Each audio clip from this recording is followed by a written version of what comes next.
ẹ kú dédé àsìkò yìí, ẹ sì káàbọ̀ sórí ìkànnì Wo TV náà tàbí tá a máa ń gbé wá fún yín lọ́lọ́kan ọ̀jọ̀kan èní èyí. Ẹ ti wá mọ̀ pé bẹ́ẹ̀ bá ti fojú kàn mí lórí ìkànnì Wo TV, ara ọ̀tún ara ọ̀tọ̀ òun náà lòun tá a tún gbé dé.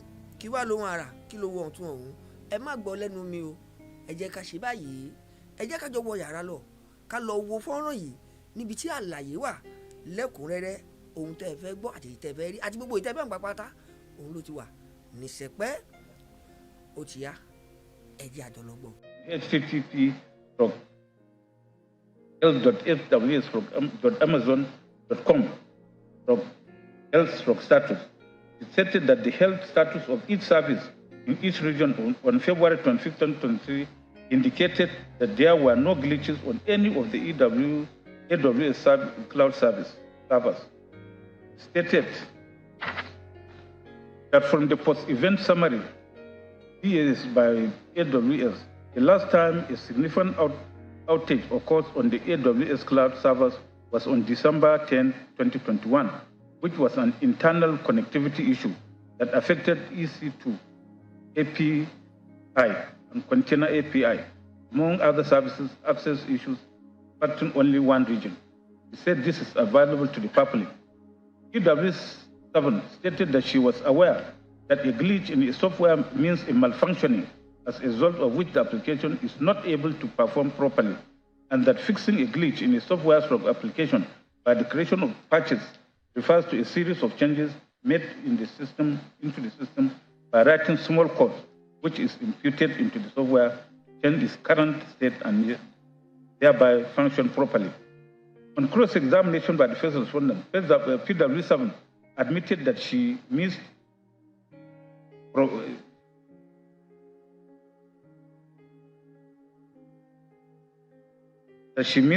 production maintenance, which is an important element of software development life cycle. He denied that glitches occur at post-production maintenance stage and stated that it appears at the testing stage. He stated that she was aware of personal health dashboard, but stated that the first respondent's personal health dashboard is not before the court. He admitted that the EWS adopts a shared responsibility model in which AWS plays its part while the customer plays its own part when it comes to security. He admitted that the report that only shows the health status of all AWS services in all regions in terms of the infrastructure and not security. He admitted that in order to know what happened on applications deployed on AWS infrastructure by a customer, it is not necessary to get a technical report. PW7 also stated that she is familiar with AWS CloudTrail, and there is a CloudTrail for every AWS account and for every API action made on that account. She admitted that she did not produce the CloudTrail for any deployed application before the court. He denied that the CloudTrail is the best account of what transpired on any deployed application, but did not state the best way to know what transpired. He stated that it is highly unusual for glitches to occur for primary functions of applications in production. He stated that she was not aware that glitches happened with the Central Bank of Nigeria e-money project, or the one that happened with the MTN Mono PSG. He admitted that she was a candidate for the Labour Party at the last election. She also admitted that the subpoena under which she came to court was served on her personally and not on Amazon Web Services. Also on cross-examination by the second and third respondents, EW7 admitted that Exhibit PCJ2, which she presented as her employment verification letter, was not signed by anyone, but insisted that there is the name of Employment Resource Center written on it. She also admitted that she had been attending the court and watching the proceedings before the day of her testimony. She admitted that the report she presented before the court is public information posted by Amazon, and that it is available and accessible to the public. She, however, insisted that the report is hers because she was the one who downloaded it, brought them to the court.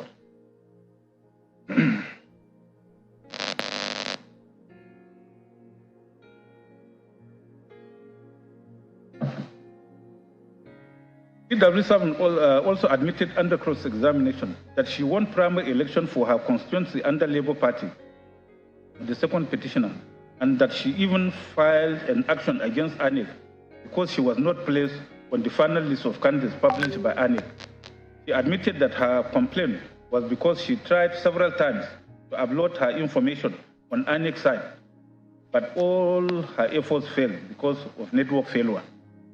She admitted that network failure can happen to either end of an application, even as she disagreed that there was a glitch on INEC's site. She admitted that in her affidavit. She stated that INEC's site crashed. PW7 also stated that she was aware that EWS experienced outage of several hours on Tuesday, 28th February 2017, and that as at 2021, AWS also was reported to have suffered more than 27 outages. He also admitted that what was sent to RF was the image of the Form EC8A. On cross-examination by the fourth respondent, PW7 stated that she did not know about password protocols and cannot speak about password protocol to modify the applications of INEC. She admitted that the open access information she downloaded in her report cannot be amended by her. In fact, she admitted that she was not representing Amazon Web Services in this case. However, insisted that she is an expert. She stated that she was aware of glitch which affected Japan brokers in September 2021, but stated that the last one she was aware of was in December 2021.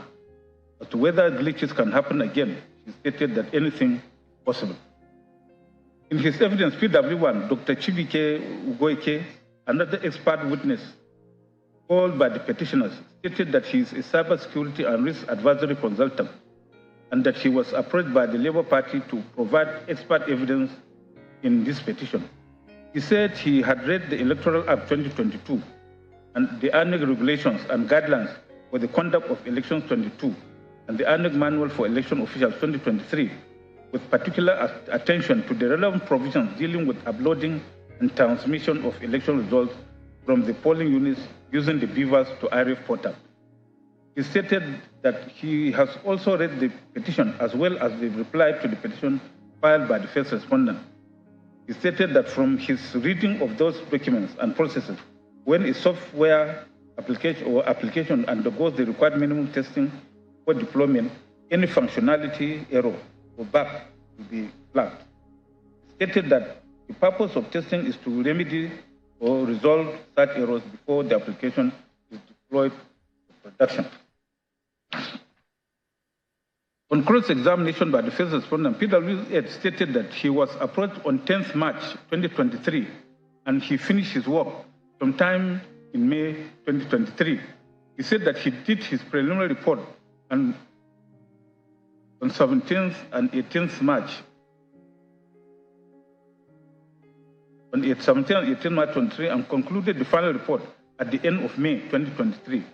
PW8 stated in paragraph 14 of his adopted written witness statement that he read the petition and the first respondent replied to the petition in doing his work, stated that he could not recall whether he read the petition. But when his attention was drawn to paragraph 14 of his statement, he agreed that he had read those pleadings. He admitted that it is not impossible for errors to occur after deployment of technology or application. When referred to paragraphs 22 and 23 of his statement, he stated that he referred to the metadata on the IREF in 3 polling units to establish that it is possible to show metadata.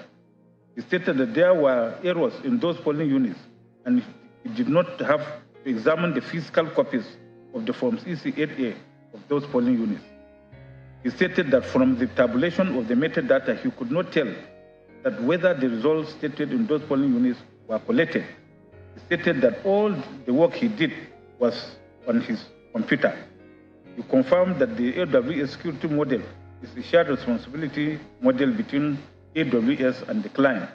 He stated that he was aware of the CloudTrail and confirmed that the CloudTrail will explain the availability of the application of INEC on the AWS infrastructure.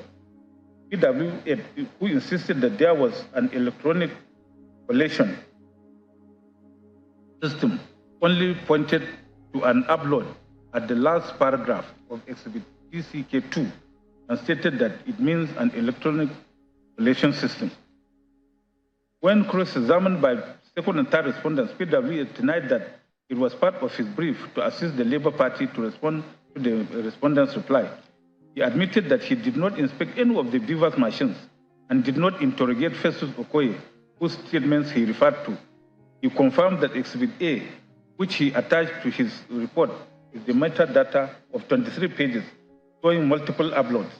He denied that it contains information which are coded and not explained, and insisted that the information he provided are decrypted and readable.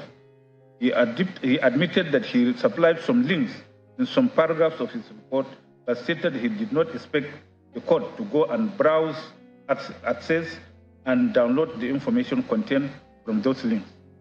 When cross-examined by the first respondent, PW admitted that he downloaded the 12 polling unit results he attached to his report from the IREF, and he did not interact with the presiding officers of those polling units and did not see the hard copies of those results. He could not also tell whether those results have been collected.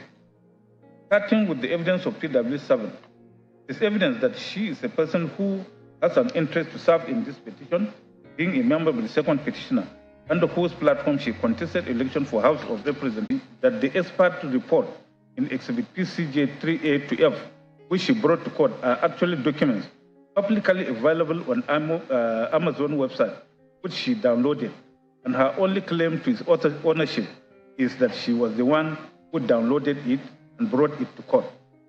She even admitted that she could not add or subtract anything from the reports. Those reports are obviously not her own. She also admitted that the health status of the first responder's application posted on the AWS is not before the court. Her conclusion on the totality of this witness is that it is devoid of any probative value. As for PW8, he has demonstrated that he worked to an answer.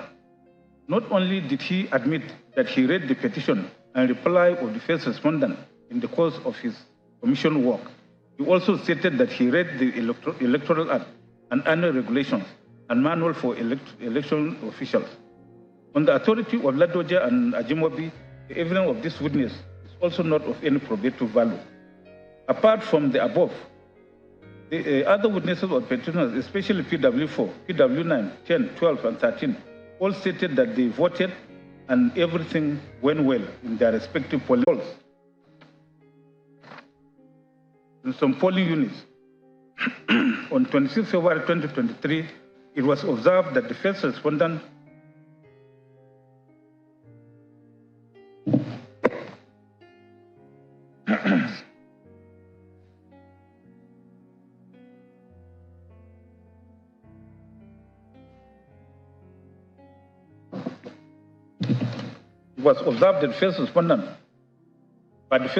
that polling unit results being uploaded to the annex e-transmit system by the presiding officers were pushed to the Senate and House of Representatives modules on the IREF, but the results of the presidential election were not being pushed to the presidential module on the IREF.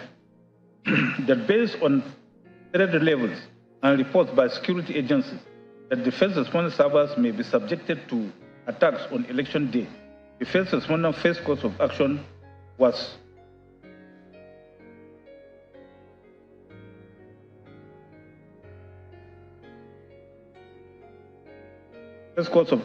to investigate whether the servers were being attacked. The preliminary investigation showed that there was no attack, but the issue was a HTTP 500 error from which within the application, which are mostly errors due to problems of configuration, permissions, or failure to create application resources correctly.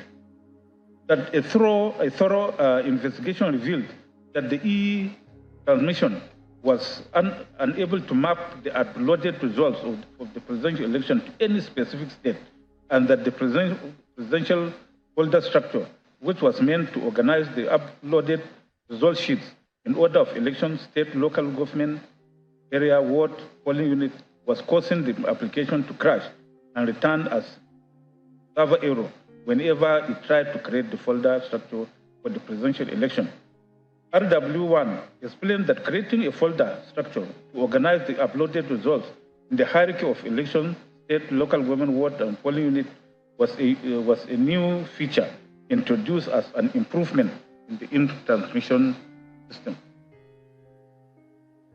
And that the old system randomly saved uploaded results by timestamps, making it difficult to upload results sheets by election or by state. He stated that the deficiency was observed after the Ocean State Governorship election 2022. RW1 stated that during the election of 25th February 2023, the application was able to query and detect the base states for the senatorial districts and federal constituencies based on the mapping of all central districts and federal constituencies to their respective states. And that this mapping still exists in the database. And the upload was successful because it was able to identify the state and build the folder hierarchy for the results organization. But for the presidential election, the application crashed because the presidential election does not belong to any state on the first respondents database, and any attempt by the application to build a folder structure to organize the election results failed with a HTTP error response. RW1 stated that since these were live servers that were being used for the election, extra care was taken not to cause a complete outage, and four application patches or updates were created and deployed immediately with the aim of fixing the HTTP error. He stated that the first presidential election results were successfully uploaded at 8:55 p.m. on the 25th February 2023. He further stated that to confirm that the glitch actually happened, as well as the time that all patches to fix the error were created and deployed, can be viewed on AWS Cloud Trail and AWS functionality that allows enabling operational and risk auditing. He added that all actions taken to fix the error are recorded as events in the Cloud Trail logs. He stated that the technological glitch experienced on the e-transmission system was not a ploy to manipulate the election, and the glitch did not affect the results of the election. He then tendered exhibits RA6 and RA7, the Cloud Trail log, and his certificate of compliance with Section 84 of the Evidence Act 2011, and identified same as the documents he referred to in his witness statement on oath. Under cross-examination by the petitioners, RW1 confirmed that testing was carried out on the e-transmission system, the first respondent, on the 4th February 2023, before it was deployed and a report was issued. When shown a report produced on subpoena, he identified same as a report on vulnerability assessment and penetration testing data dated 22nd February 2023, but stated that it was not the report of testing carried out on the e-transmission system, 4th February 2023. Petitioners then tendered the report of vulnerability assessment and penetration testing through its witness, which was admitted as X1. From the evidence adduced on this point, it is clear that the petitioners are unable to substantiate their contention, the burden of proof of which was on them by virtue of Section 131, subsection 1 of the Evidence Act 2011. They have failed to establish that the first respondent had deliberately failed to upload the results of the presidential election to the IRF in order to manipulate the results in favor of the second respondent. The first respondent, on the other hand, has offered credible evidence in the form of exhibits RA6 and RA7 to show that its e-transmission application hosted on the Amazon Web Services, which is supposed to upload the results of the presidential election to the IRF, has suffered a glitch on the election day on 25th February 2023. On the preponderance of evidence, I am convinced that the petitioners have failed to establish their assertion that the first respondent had deliberately failed to upload the results of the presidential election to the IRF in order to manipulate the results in favor of the second respondent. As I stated earlier, the electronic transmission system of electronic transmission of results of an election is not expressly stated anywhere in the Electoral Act, but was only introduced by the first respondent, that is ANIC, in its regulations and guidelines 2022, and in the ANIC manual for election officials 2023. By Section 134, subsection 2 of the Electoral Act 2022, only an act or omission which is contrary to the Electoral Act 2022 can be a ground for questioning an election.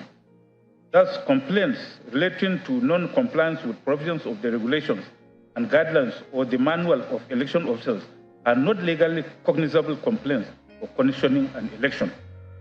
Interpreting Section 138, subsection 2 of the Electoral Act 2010, which is similar to Section 134(2) of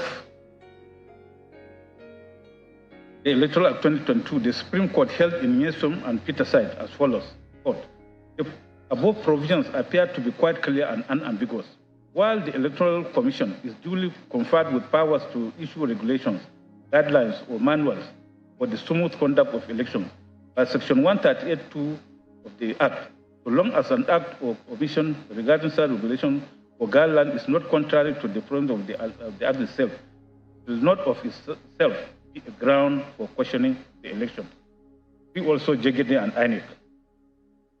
Since, as shown above, the electronic transmission of election results is not specifically provided for in the Electoral Act 2022, but was only provided for in the regulations and guidelines for conduct of elections 2022 and INEC Manual for Election Officials 2023, the failure to electronically transmit election results cannot be made a ground for challenging an election under Section 134, subsection 1B of the Electoral Act 2022. The petitioners also allege in paragraph 59 of the petition that the first respondent failed to record in the prescribed forms the quantity, serial numbers, and other particulars of result sheets, ballot papers, and other sensitive electoral materials on the prescribed forms EC 25A, EC 25A1, EC 8B, and EC 8B1.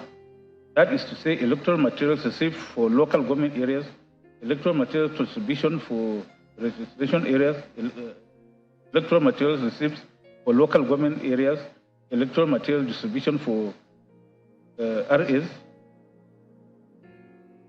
electoral materials received, reverse logistics, and polling unit materials in respect of states where the respondent is purported, where the second respondent purportedly won.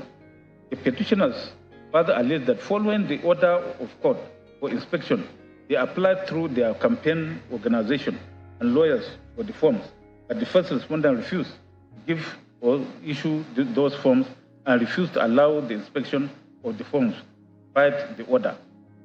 In response to the petitioner's allegation, the first respondent countered that its officials duly recorded in the prescribed forms the quantity, serial numbers, and other forms, other particulars of the result sheets, ballot papers, and other sensitive electoral materials in the prescribed forms EC 25A, EC 25A1, EC 8B, EC 8B1, in respect of the states where the second respondent duly won the election, as shown in the states where the petitioner won the election, as the procedure adopted in the election across all the states of the Federation are uniform and the same. The first respondent further stated that it duly complied with the order of inspection granted by the Honorable Court, and the petitioners were not denied access to the EC forms EC 25A, EC 25A1, EC 8B, EC 8B1 as alleged by the petitioners. It was the subordinate senior counsel that having regard to the state of the pleadings and the issues of fact in contention, the onus is on the first respondent to prove that there was indeed due compliance with the provisions of Section 73, subsection 2 of the Electoral Act, since petitioners are asserting the negative, while the respondents are asserting the positive. They relied on the decision of this court in First Bank Nigeria PLC, Adjoition Business Investments, and Royal United Nigeria Sterling Bank PLC, admitted that the first respondent did not leave any evidence in proof of their positive assertion there was compliance with the state provision of Section 73, subsection 2 of the Electoral Act. Learned Counsel submitted that on the part of the petitioners, they have led evidence through PW12 that the petitioners obtained order of this court for inspection of documents, but the first respondent had refused to produce the forms, despite several letters demanding the forms from the petitioners, which were tendered as exhibits PCQ1 to PCQ6. He added that the petitioners have also served subpoena duces tecum on the first respondent to produce the said forms, but the officer of the first respondent, the deputy director, certification, complaints, and legal drafting, who came to court in answer of the subpoena on 20th June 2023, failed to bring the forms. Counsel asked the court to invoke the provision section 167D of the Evidence Act against the first respondent and hold that the forms, if produced, would have been unfavorable to the first respondent. He further submitted that the non-compliance with section 73(2) of the Electoral Act has been established, which has invalidated the election in those states which the second respondent was declared to have won, namely Benue, Borno, Ekiti, Gawa, Kogi, Kwara, Niger, Ogun, Ondo, Oyo Rivers of Zamfara states, which are shown in the form EC8DA, admitted in evidence as exhibit PBF. He pointed out that Section 135, Section 1 of the Electoral Act 2022 only deals with non-compliance generally, but Section 73, Subsection 2 of the Act has provided a specific effect of non-compliance with provisions. Relying on Crown's Townsend Organization for the National Institute of Policy and Strategic Studies, he urged the court to hold that substantial non-compliance has been established by petitioners. Arguing per contra, learned senior counsel for the first respondent referred the court to Section 135(1) of the Electoral Act 2022 and submitted that the petitioner complained of non-utilization of prescribed forms, even though not proved, cannot without showing the effect on the election be a basis to avoid an election. He submitted that the attempt by the petitioners to exclude Section 73, Subsection 2 of the Act from the ambit of Section 135, Section 1 is a non-starter because the non-compliance referred to in Section 135(1) is for the provisions of the Act, and no part of the Act was excluded by the section. Posited that for non-compliance with Section 73 of the Act to avoid an election, it must have substantial effect on the election, and the petitioners have neither proved such non-compliance nor shown that it has substantially affected the result of the presidential election, as the court to so hold. Petitioners had contended that since they are alleging that the first respondent failed to record in the prescribed form the quantity and particulars of the materials used in the election, they are alleging the negative, and as such, the burden is on the first respondent to establish that they have duly complied with the provisions of Section 73 sub 2 of the Electoral Act. They have relied on the decision of First Bank of Nigeria versus Aviation Business Investment Limited, Royal United Nigeria versus Sterling Bank. While it is true that the burden of proof is generally on the party that asserts the affirmative for an issue and not on the party who asserts the negative, there is an exception to that general principle. Where a negative assertion forms an essential part of the party's case, the burden is on him to establish that fact. This position was clearly stated by the Supreme Court in the case of Buhari and Ani, where Toby JSC stated held thus, quote, a negative allegation must not be confounded with the mere traverse of an affirmative one.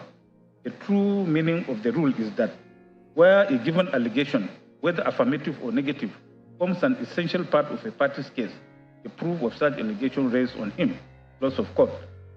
Again, this court in Dashi and others versus Druven and others espoused this legal position when Hugo JCA held as follows. Quote, I am in no doubt that this argument of appellants about negative and positive assertion is misconceived. For while it is true that the burden of proof is generally on the person who substantially affirms the positive of an issue and not on the person who makes a negative assertion, there is a caveat to that principle to the effect that where a negative assertion forms an essential part of a plaintiff's case, as it evidently is the case of the appellant, the burden of proof of such allegation rests on him.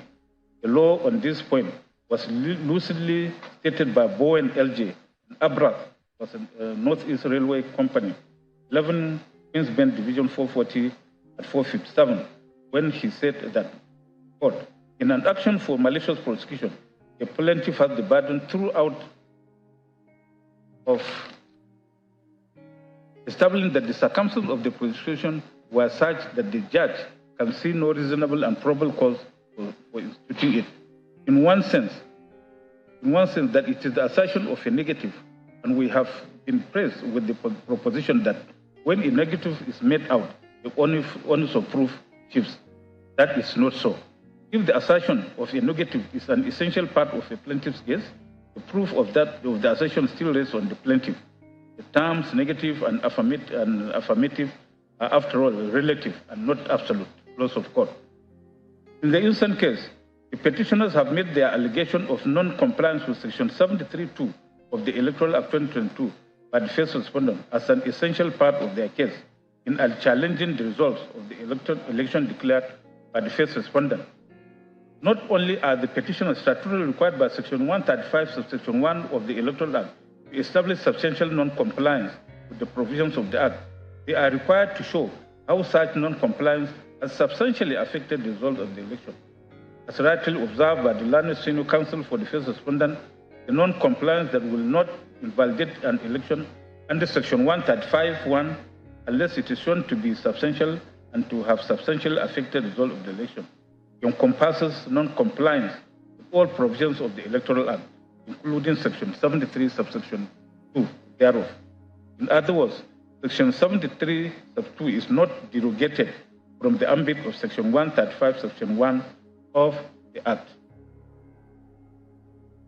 Indeed, in Buhari and Anip, Idajọ is while considering Section 145(1) of the old Electoral Act, similar to Section 135(1) of the Eastern Electoral Act 2022, had held at page 48, paragraphs B to D that, quote, a petitioner who files a petition under Section 145(1) of the Electoral Act has the burden to prove the ground or grounds.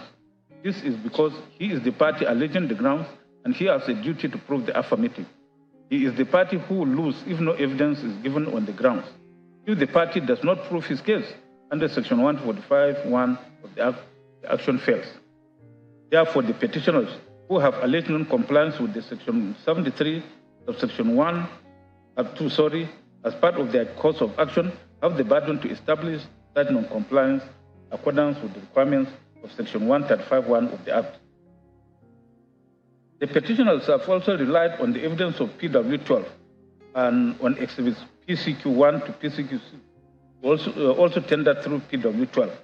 The exhibits are acknowledged copies of letters dated 6 March 2023, 14 March 2023, 16 March 2023, and 20th March 2023, all written by the petitioners or their solicitors to the chairman of the first respondent, demanding for inspection of documents and for certified true copies of the electoral forms.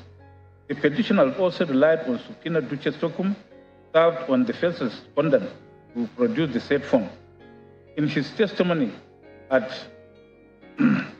paragraphs 58 to 60 of his adopted written statement on oath, PW12 merely stated that the petitioners made several applications through his campaign organization and solicitors for certified copies of election documents and data relating to the presidential election, but they were denied by the first respondent, and that the first respondent had failed to record in the prescribed forms the quantity, serial numbers, and other particulars of result sheets, ballot papers, and other sensitive electoral materials. The record of proceedings of this court also shows that at the instant of the petitioners, subpoenas dated 30th May 2023 and 13th June 2023 were issued on the chairman of the first respondent to produce some documents. The record also shows that on the 20th June 2023, one Olufunmilayo Taiwo, the Deputy Director of Certification on Complaints and Legal Drafting with ANIC, appeared on behalf of the first respondent in answer to the subpoena duces tecum. While she produced some of the documents required of the first respondent in the subpoenas, she informed the court that the documents listed in the subpoenas as listed E, C, D, and E are in the states, and since the subpoena was served on the on them just before the previous day, it will take some time for the first respondent to get them. An examination of exhibits PCQ to PCQ6, which were tendered by the petitioners through PW12, showed that all except exhibit PCQ are letters addressed to the chairman or the first respondent by the petitioners and their solicitors requesting for inspection of documents and for certified copies of those documents.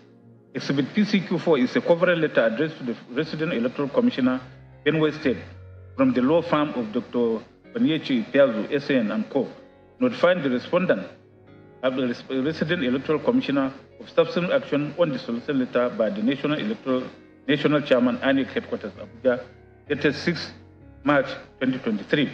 It is instructive to observe that Section 74(1) of the Electoral Act 2023 mandates the resident electoral commissioner in a state where an election is conducted within 14 days after an application is made to him by any of the parties to an election petition, cause a certified true copy of such document to be issued to the said party.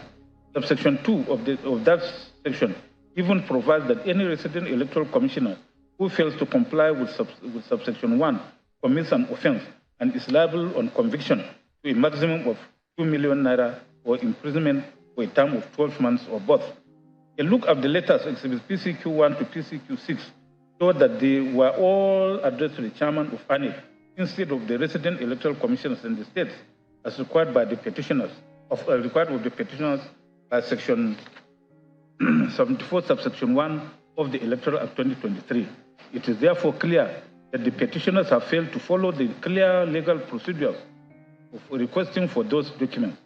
More so, when the record shows that the subpoenas, which they claim to have served upon the first respondent, were also served on the chairman of the first respondent, and as stated by the officer who answered the subpoena, same was served only the previous day for her appearance in court. From his evidence, PW12 had stated that apart from voting at his polling unit 04 at Dawaki, Abuja, the only role he played in the 25th February 2023 general election, presidential election, was that he was a member of the second petitioner's special room. And on cross-examination by the respondent, he stated that he was neither a polling agent nor a collation agent. His evidence that the first respondent had failed to record in prescribed forms the quantity, serial numbers, and other details of the electoral materials can only be hearsay evidence, which has no probative value. Also, the mere production of exhibits PCQ1 to PCQ6 cannot establish an allegation of non-compliance with Section 73(2) of the Electoral Act.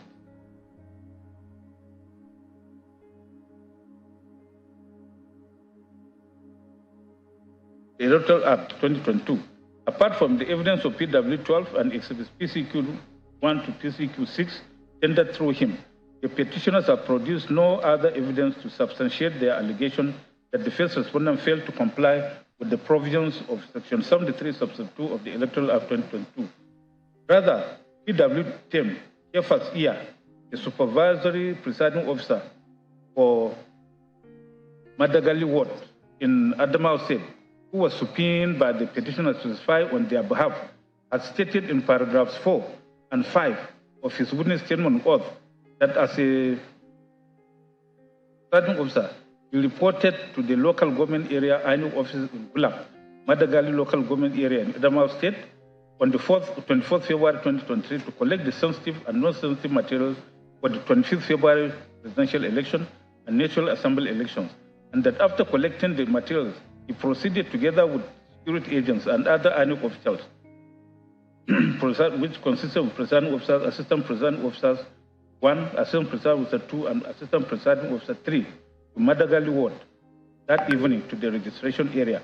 This evidence was also to the effect that on the day of the elections, everything went well, and after sorting and counting the votes, the presiding officer did the entry and snapped the results with beavers for the upload and transmission of the results to the INEC portal, but were unable to upload. And when they complained to him, he requested them to come to the registration area. It is therefore clear from the above that the petitioners were unable to establish the allegation of non-compliance by ANEC with Section 73(2) of the Electoral Act 2023. The evidence PW2 and exhibits PCQ1 to PCQ6 have not been able to rebut the presumption of regularity, which inures to the first respondent under the law, which can only be rebutted with cogent and credible evidence, EAPC and Sheriff and others.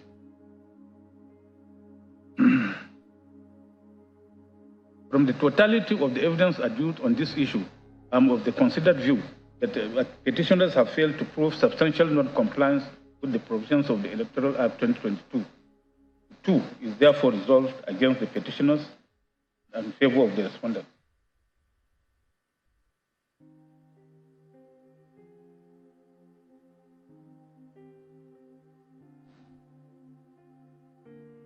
Issue 3 is whether from the totality of the evidence, the petitioners have proved that the presidential election held on 25th February was invalid by reason of corrupt practices.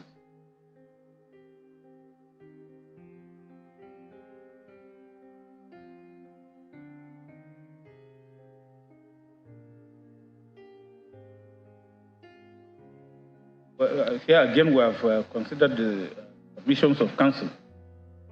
So in their petition, the petitioner made allegations of suppression of scores, unlawful reduction and inflation of results, uploading of fictitious results, misrepresentation and manipulation of results where no election took place, overvoting and wrong computation of results.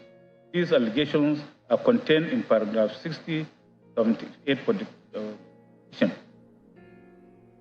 In paragraph 60, 61, 62, 64, 65, 68, and 69 of the petition, the petitioners allege that due to the first respondent's refusal and neglect to upload and transmit the result of the election to the IRF on the day of the election, the first respondent suppressed the actual scores obtained by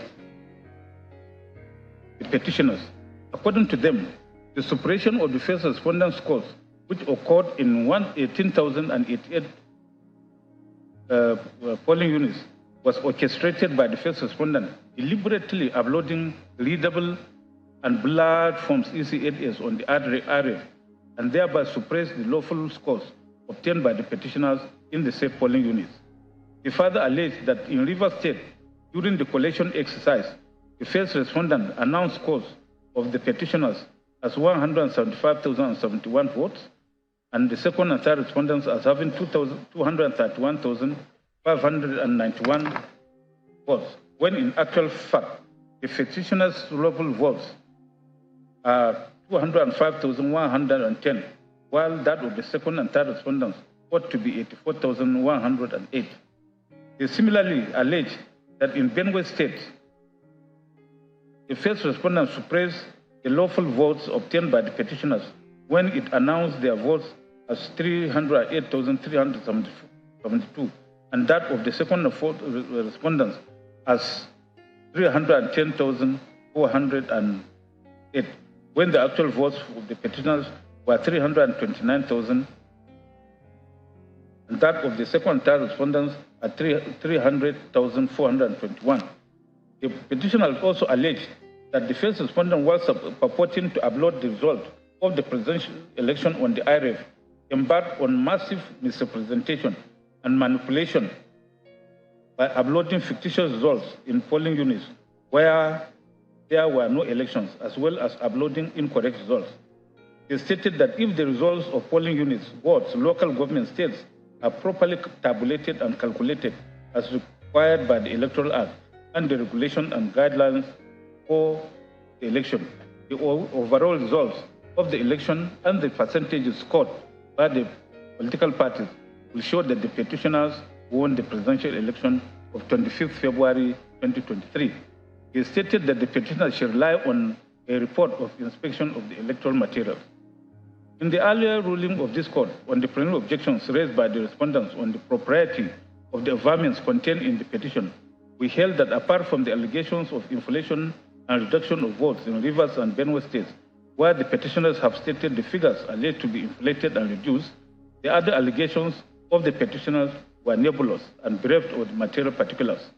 We held that the said averments contain no particulars of the polling units where the alleged infractions took place or the figures alleged to have been inflated or reduced.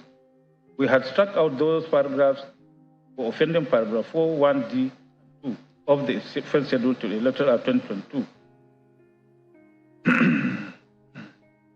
Indeed, apart from the strict requirement of stating material particulars in election petitions, it is also tried that in civil litigations, including election petitions, whenever fraud or any other crime is alleged, material facts of such allegation of fraud or other crime must be pleaded and clearly set out. The Omoborio and others was adjusting, Yeso Limited and Honey Legion, Lorin and others versus Tangolana, others.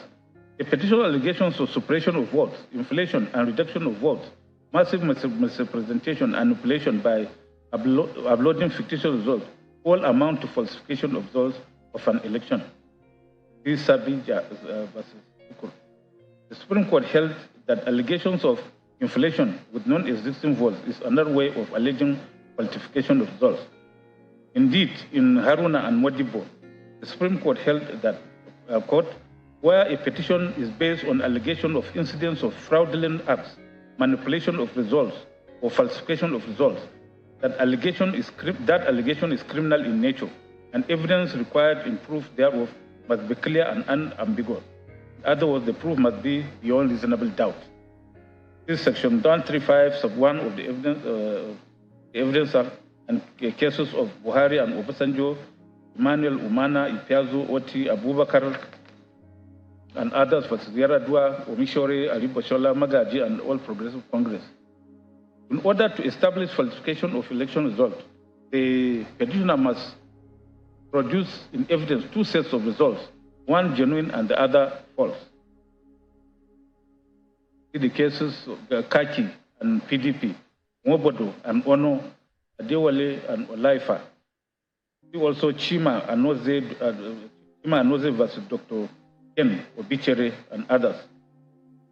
And Joseph Olujimi Kolawole Abaje versus Babatunde Raji Fashola. The Okichiku and another versus Onyebu. To prove their petition, the petitioner also, who indicated during pre-hearing, they will call 50 witnesses, call only 13 witnesses. They are mentioned here. Of the above 13 witnesses, only 3 had their witness statements on oath filed along with the petition. These are PW1, PW2, and PW12. In our ruling on the respondent's objection to the competence of the petition witnesses at the beginning of this judgment, we had struck out the evidence of PW3, 4, 5, 6, 7, 8, 9, 10, 11, and 13 on the ground that their witness statements on oath were not filed along with the petition as mandatorily required by paragraph 45B of the first schedule to the Electoral Act. However, even if the statements of those witnesses of the petition were to be considered, the question is, are those testimonies cogent and credible to establish the petitioner's allegations stated above?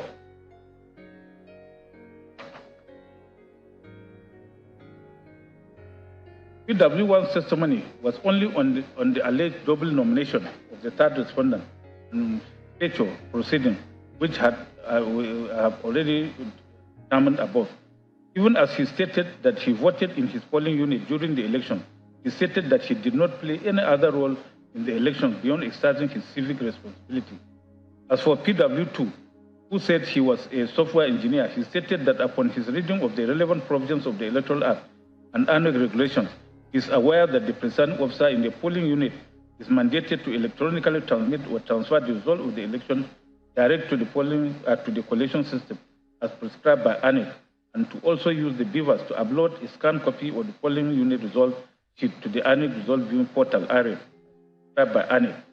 He said, from his knowledge of software engineering and computer operations, RF is a server and is accessible to the public.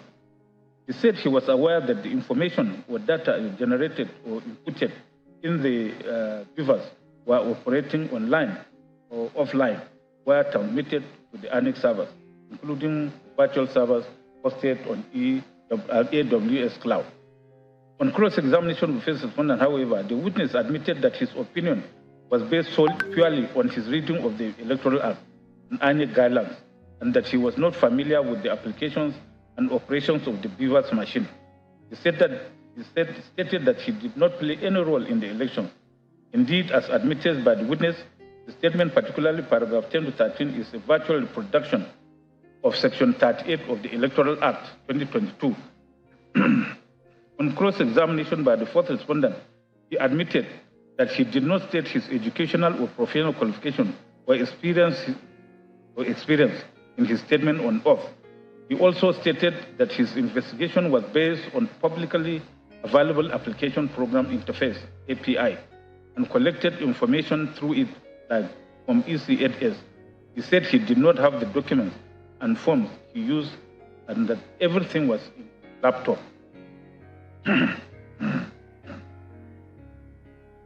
Contrary to the speculation of the petitioners that INEC was not prepared to conduct the promised credible, authentic, and transparent election, or that it deliberately or mischievously allowed the compromised IT infrastructure to be deployed for the conduct of the presidential election, PW2 confirmed that Amazon Web Services is the most secure service providers in the world, and that it is used by corporations, companies, individuals, and governments that are most concerned with security.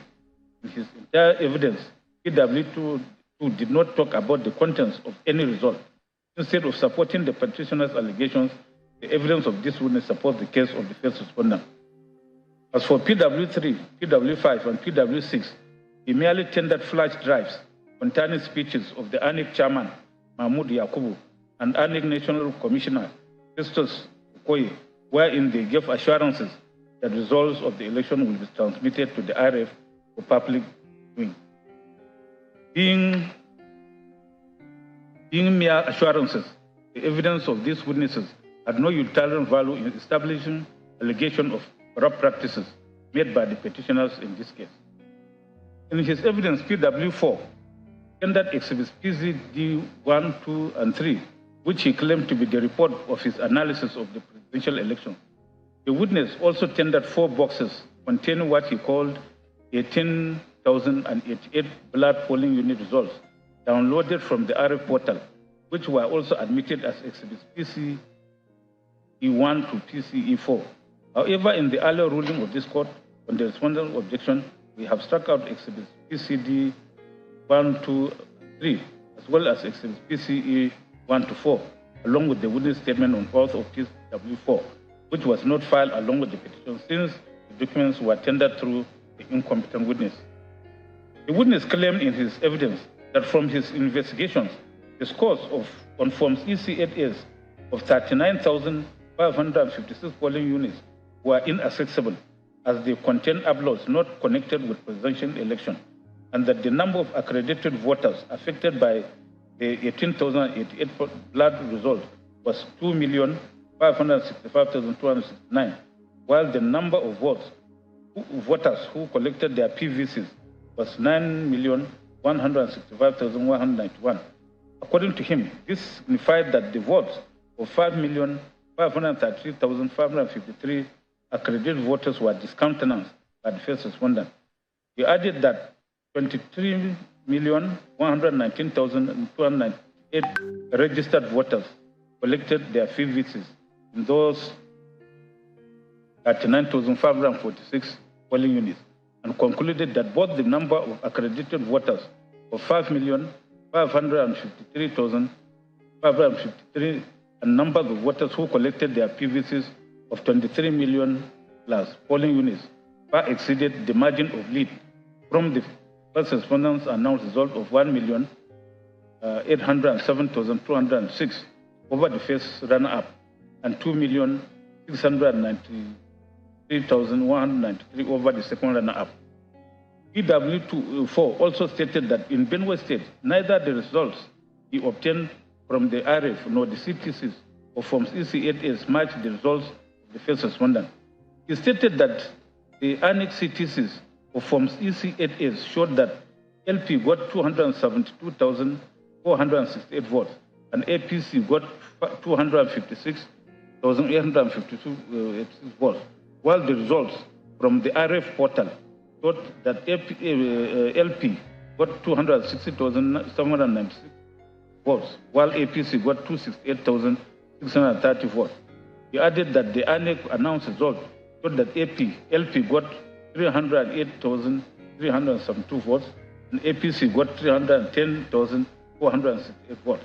He concluded that by adding uncovered votes and deducting votes affected by overvoting, manipulation, alteration in Benue State, LP got 281,426 votes, while APC got 258,683 votes.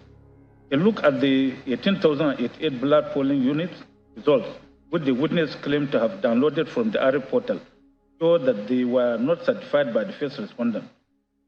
Being secondary evidence of public documents, they are clearly inadmissible.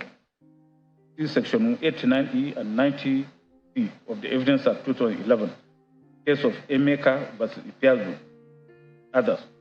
Of note is that PW4 admitted under cross-examination by first respondent that the primary source of the data he used in his investigation is from the RF portal.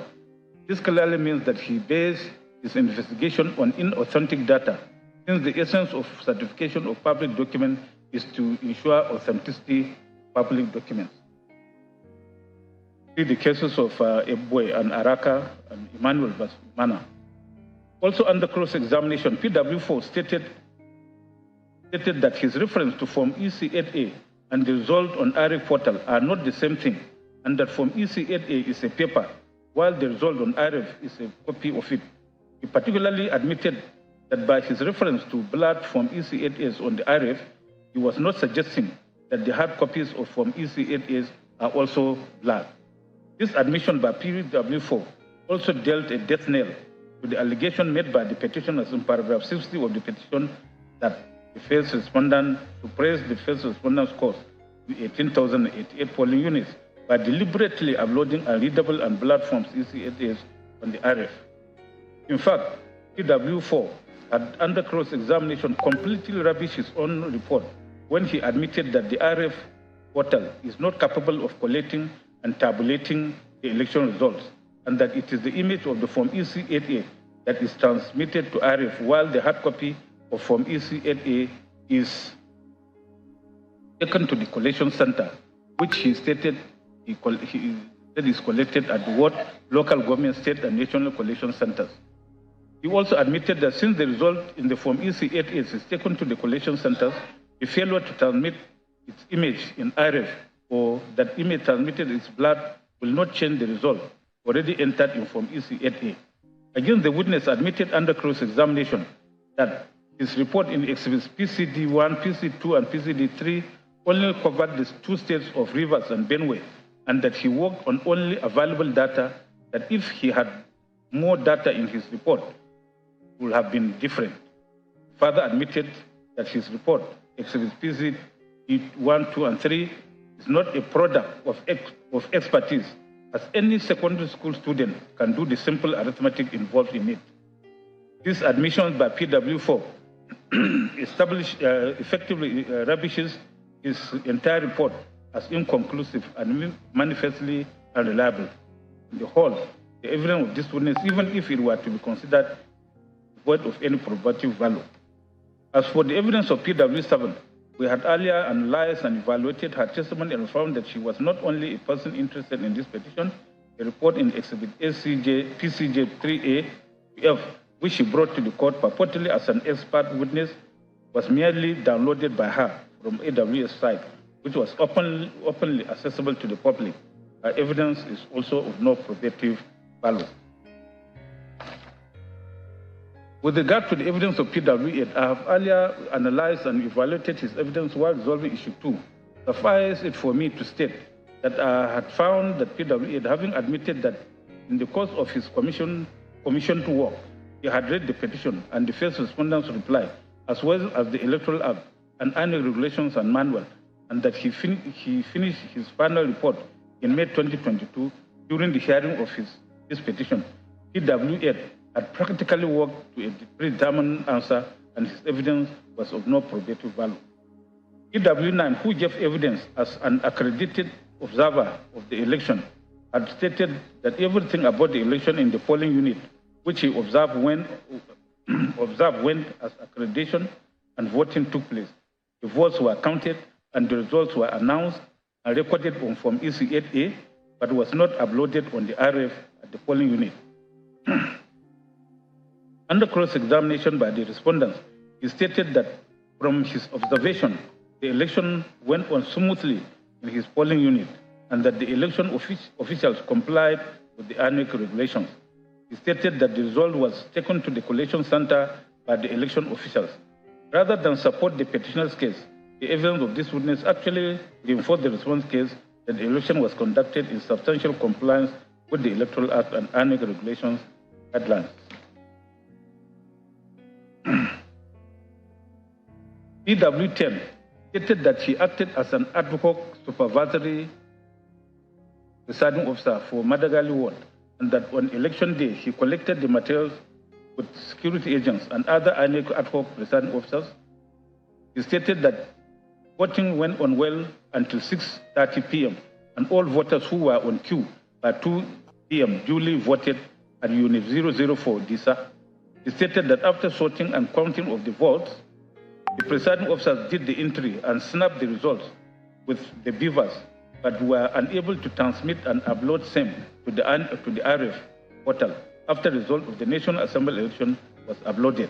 He stated that when the presiding officers complained to him, he asked them to come to the registration area, where he requested them to meet the registration area center tech, who asked them to submit the beavers to him for transmission, but was unable to upload.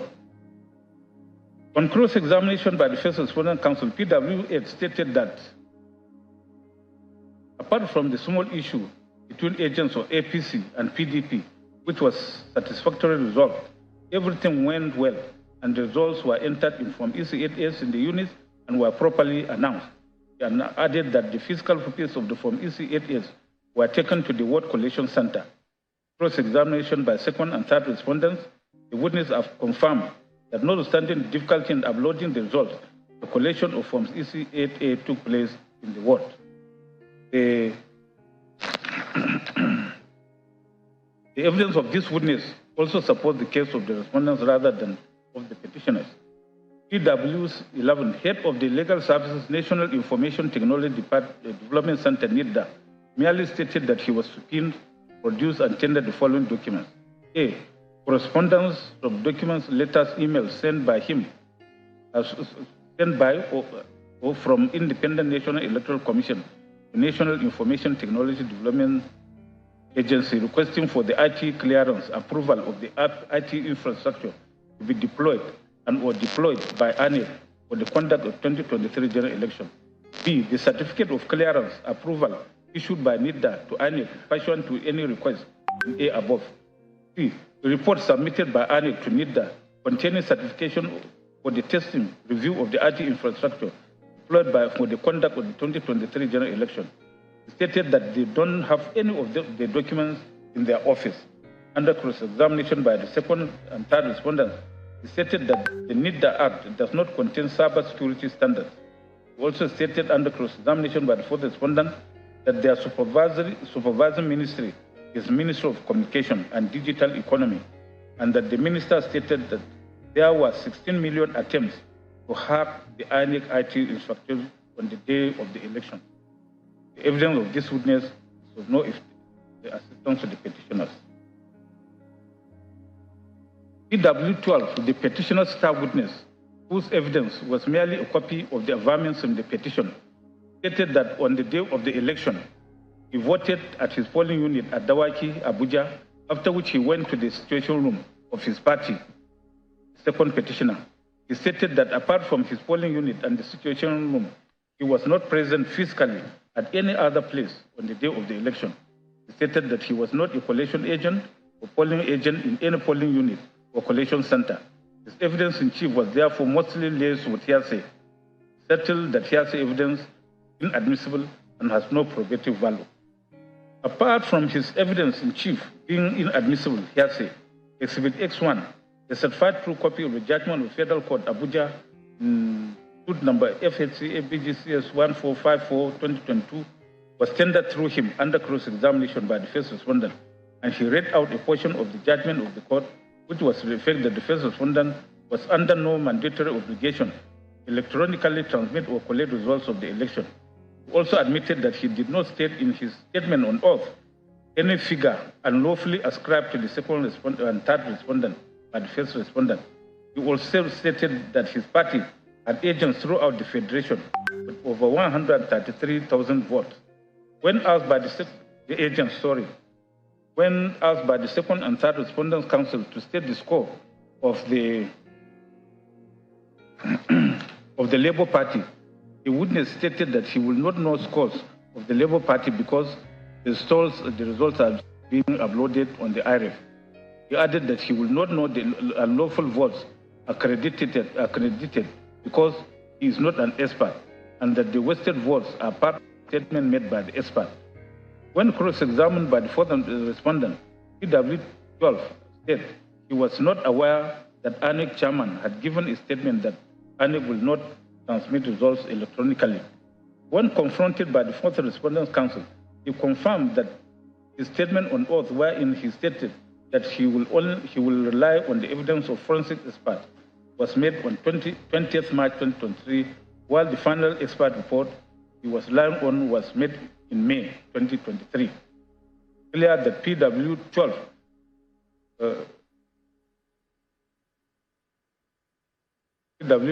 relied on an expert report that was not in existence at the time he made his statement. Obvious that the evidence of this witness lacks credibility and is therefore manifestly unreliable. PW13 was the only presiding officer called by the petitioners in this petition. His evidence was that in his polling unit 035 at Open Field Ward 04, Ikun local government area in Kaduna State, the election went well, and that thereafter all efforts to upload the presidential election results as captured in Form PC8A failed except the National Assembly results. That when all efforts failed, he proceeded to the collation center with other ad hoc staff. When cross-examined by first respondents' counsel, he stated that he recorded the results manually, and the only problem he had that day was the uploading of the result. That when he could not upload the result, he called his supervising officer, who told him to take the result to the ward collation center, which he did. On cross-examination by second and third respondent counsel, he confirmed that after recording the result manually, he signed and the party agents also signed. When cross-examined by the fourth respondent, he stated that after signing the result, he gave copies to party agents. The evidence of this witness actually supports the case of the respondents that the election was conducted in substantial compliance with the Electoral Act 2022. In Buhari and INEC and others, the Supreme Court clearly stated law as follows. Quote, a petitioner who contests the legality or lawfulness of votes cast in an election and the subsequent result must tender in evidence all the necessary documents by way of forms and other documents used at the election. He should not stop there. He must call witnesses to testify to the illegality or unlawfulness of the votes cast and prove that the illegality or unlawfulness substantially affected the result of the election. The documents are amongst those in which the results of the votes are recorded. The witnesses are those who saw it all on the day of the election, not those who picked the evidence from an eyewitness. No, they must be eyewitnesses too. Both forms and witnesses are vital for contesting the legality or lawfulness of the votes cast and the subsequent result of the election. One cannot be a substitute for the other. It is not enough for the petitioner to tender only the documents. It is incumbent on him to lead evidence in respect of the wrongdoings or irregularities both in the conduct of the election and the recording of the votes. Wrongdoings and irregularities which affected substantial result of the election. Proving an election petition or proof an election petition is not as easy as the Englishman finding coffee on his breakfast table and sipping it with pleasure, particularly in the light of Section 146(1) of the Electoral Act. The petitioner has a difficult, though not impossible task, close of court. See Mohammed and another Fasad Anladi and others. In this petition, where the petitioners have labeled several allegations against the first respondent, such as suppression of votes, lawful reduction and inflation of results, uploading of fictitious results, misrepresentation, manipulation of results where no election took place, and wrong computation of results, it is evident from the above that the petitioners have not laid any credible evidence to substantiate those allegations. Of the 13 witnesses recalled, only 2 are presiding officers who were present at the polling, who are present at their polling units. Hence, the petitioners have not been able to establish any of those malpractices which they allege. The evidence of the witnesses which the petitioners call as experts to try to establish that the first respondent is mandatorily required to transmit election results for the purpose of collation or to link the delay in the upload of the presidential election results to average by the first respondent to any of the malpractices which they allege are devoid of any value. The petition allegations have remained mere speculations and unfounded accusations. The petitioners have failed to establish beyond reasonable doubt the corrupt practices which they allege as required of them under Section 135(1) of the Evidence Act 2011. On the petitioner's allegation of overvoting, Learned Counsel for the first respondent contended that to prove overvoting, the direct record of accredited voters and the beavers machines are required alongside the voters register of the affected polling units. He pointed out that the petitioners failed to produce the beavers machines and the voters register.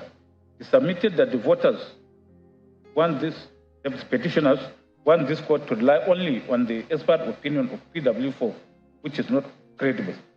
He submitted that when PW4 was confronted with the results in polling unit 002 of Ward 7 of Degema, LGA, Rivers State, which was part of his report on overvoting. In Exhibit PCD2, he stated that there was no overvoting, as the number of votes cast was 40, while the number of accredited voters was also 40.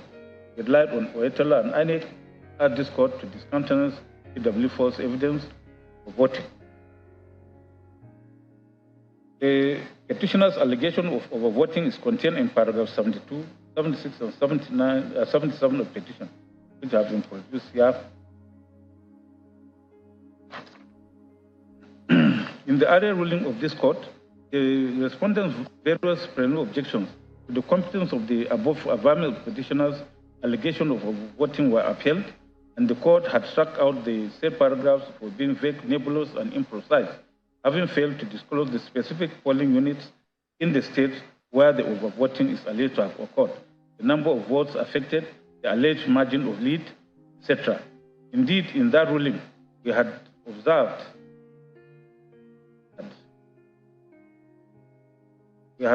that the forensic report containing the details of the polling units and other information which the petition said they have incorporated to the pleading by reference were not filed along with the petition as to be part of the pleadings. Proof of their above allegation of voting, however, the petitioners solely relied on the evidence of PW4, the subpoenaed expert witness, as well as the forensic report made by him, which is contained in Exhibit PCD 1, 2, and 3.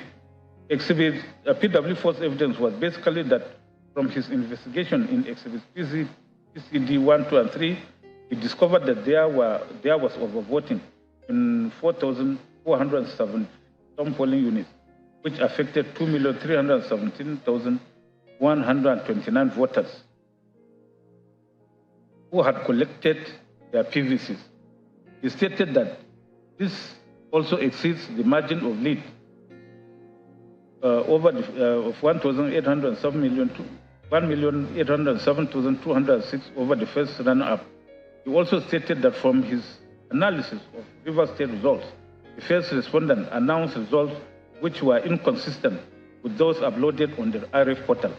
PW4 also stated that from the Forms EC8As downloaded from the RF portal, there is evidence of manipulations and alterations in favor of APC and against the Labour Party LP. He stated from the results on the RF portal, LP got 208,564 votes, while EPC got 118,999 votes in River State, as against 175,071 votes for LP and 231,591 votes for APC. Concluded that when the unlawful votes are deducted, it will amount to 205,110 votes for LP and 84,108 votes for APC. In the ruling on objections to witnesses and documents made in the earlier part of this judgment, the witnesses stated on oath, the witness statement on oath of PW4 was one of those struck out for offending paragraph 45B of the first schedule to electoral 2022, them not having been filed along with the petition.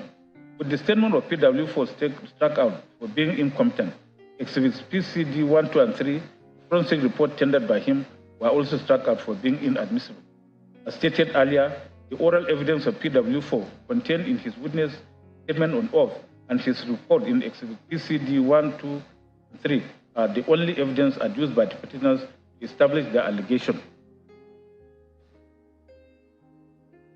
of overvoting. With the witness statement on oath of PW4 having been struck out for being incompetent, and the forensic report in exhibits PCD 1, 2, and 3 also struck out for being inadmissible, there was no other evidence to substantiate the petitioner's allegation of overvoting. The petitioners have therefore failed to prove their allegation of overvoting. Issue 3 is also resolved against the petitioners. So based on the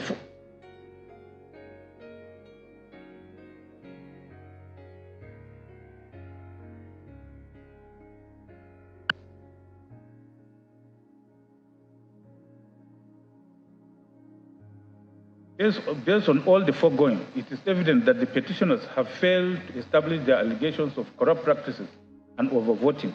In consequence, issue 3 is also resolved against the petitioners and favor of the respondents. Issue 4 is whether from the evidence adduced by the petitioners, the petitioners have established that the second respondent was not duly elected by a majority of lawful votes cast at the election. This issue deals with section 134, subsection 2 of the Constitution, the issue of 25% votes, Abuja. Whatever it is.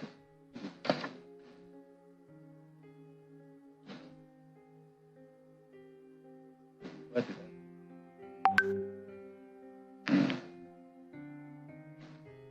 Well, the resolution of this issue basically borders on the interpretation of section 134, subsection 2B of the 1999 Constitution. The appropriate starting point for the resolution of this issue, therefore, is to reproduce, for ease of reference, section 134(2)A and B of the Constitution of the Federal Republic of Nigeria, 1999, as amended, the interpretation of which is in contention. It reads thus: a candidate for an election to the office of president shall be deemed to have been duly elected, where there being more than 2 candidates for the election. A, he has the highest number of votes cast at the election, and B, he has not less than 1/4 of the votes cast at the election in each of at least 2/3 of all states in the Federation, in the Federal Capital Territory. The contention is as to the interpretation to be accorded to paragraph B of subsection 2 of section 134 quoted above. In particular, the contention is whether or not, by the wordings in that paragraph, a candidate must, in addition to scoring not less than 1/4 of the votes cast in at least 2/3 of the states in the Federation, also score 1/4 of the votes cast in the Federal Capital Territory, Abuja, before he can be deemed to have been duly elected. In other words, whether in determining 2/3 of the states of the Federation in the Federal Capital is to be included and regarded as one of the states of the Federation, or his status is to be regarded as distinct from the other states of the Federation, such that scoring 1/4 of votes in the FCC is a mandatory requirement for a candidate to be deemed duly elected as president. It is pertinent to state that unlike interpretation of statutes, the interpretation of the Constitution has its own guiding principles. We'll look at the principles as stated in Federal Republic of Nigeria versus Ganjua, reported in the electronic law reports, where the Supreme Court succinctly reviewed cited cases on interpretation of the Constitution and outlined these principles, guiding principles follows. A, in interpreting the Constitution, which is the supreme law of the land, mere technical rules of interpretation of statutes will be avoided so as not to defeat the principles of government enshrined therein. Hence, a broader interpretation should be preferred unless there is something in the text or in the rest of the Constitution to indicate that a narrower interpretation will best carry out the objects and purpose of the Constitution. B, all sections of the Constitution are to be construed together and not in isolation. C, where the words are clear and unambiguous, a literal interpretation will be applied, just according to words, their plain and grammatical meaning. D, where there is ambiguity in any section, a holistic interpretation would be resorted to in order to arrive at the intention of its framers.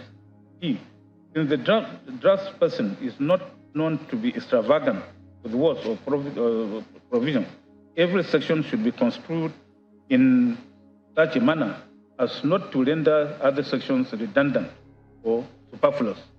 F, if the words are ambiguous, the lawmaker's intention must start first in the Constitution itself, then in the other legislation and contemporary circumstances by resort to the mischief rule. G, the proper approach to the construction of the Constitution should be one of liberalism, and it is improper to construe any of the provisions of the Constitution as to defeat the obvious ends which the Constitution was envisaged to achieve. See the case of Nafiu Rabiu and the state, Bendel State was Attorney General Federation, Buhari Obasanjo, Savannah Bang Ajilo, Abia State was AG Federation. In finding appropriate answer to this issue, I wish to observe first that, with all due respect to counsel to the petitioners, their interpretation of Section 134, subsection 2B of the Constitution, founded principally on a fixation that the word "and" appearing between the phrases, it has not less than 1/4 of the votes cast at the election in each of at least 2/3 of all states of the Federation. The Federal Capital Territory Abuja is completely fallacious, if not outrightly ludicrous.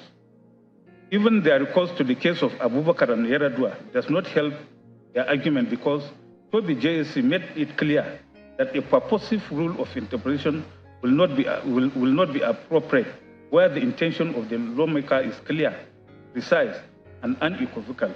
So much so that a person can say, yes, this is what the lawmaker has in mind. Thus, in the interpretation of the Constitution, the principles upon which the Constitution was established, rather than the direct operation or literal meaning of the words used, measure the purpose and scope of its provision. The Global Excellence Communication Limited, Donald Duke,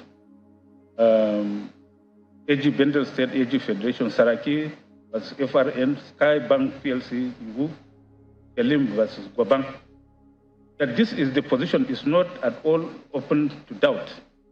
In Bronic Motors Limited versus Wema Bank Limited, Nnamani JC or blessed memory, speaking from the Upper Court, confirmed it when, after a painstaking analysis of the cases on the point, said at pages 30 to 32 that, quote, a constitution is a living document, not just a statute, providing a framework for the governance of a country, not only for now, but for generations yet unborn. In construing it, undue regard must not be paid to merely technical rules. Otherwise, the objects of its provisions, as well as the intention of the framers of the Constitution, will be frustrated. As stated in Minister of Home Affairs versus Fisher, the constitutional requirement should not necessarily be construed in a manner according to rules which apply to acts of Parliament. Although the manner of interpretation of constitutional instruments should give effect to the language used, Recognition should also be given to the character and origins of the instrument. Such an instrument should be treated as sui generis, calling for principle of interpretation of its own, suitable to its character, without necessary acceptance of all the presumptions that are relevant to legislation or private law. It has also been accepted by all our courts that a broad and liberal interpretation should prevail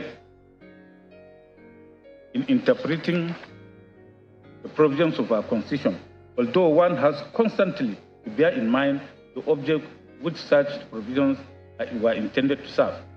Udo Udoma, JSC, very aptly stated this in Nafi Rabiu and the State, where the learned justice said, "My lords, it is my view that the approach of this court to the construction of the Constitution should be, and so it has been, one of liberalism, probably a variation of the theme of the general maxim, ut res magis valeat cum tireat.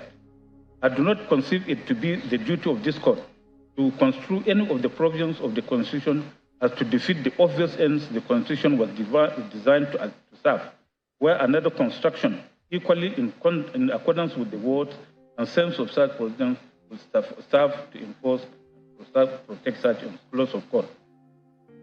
Some years down the line, in Global Excellence Communications Limited versus Donald Duke, Onogian JSC, later CJN, reiterated the relevant principle of the implementation of the Constitution, which his lordship saying, among others, at page 19,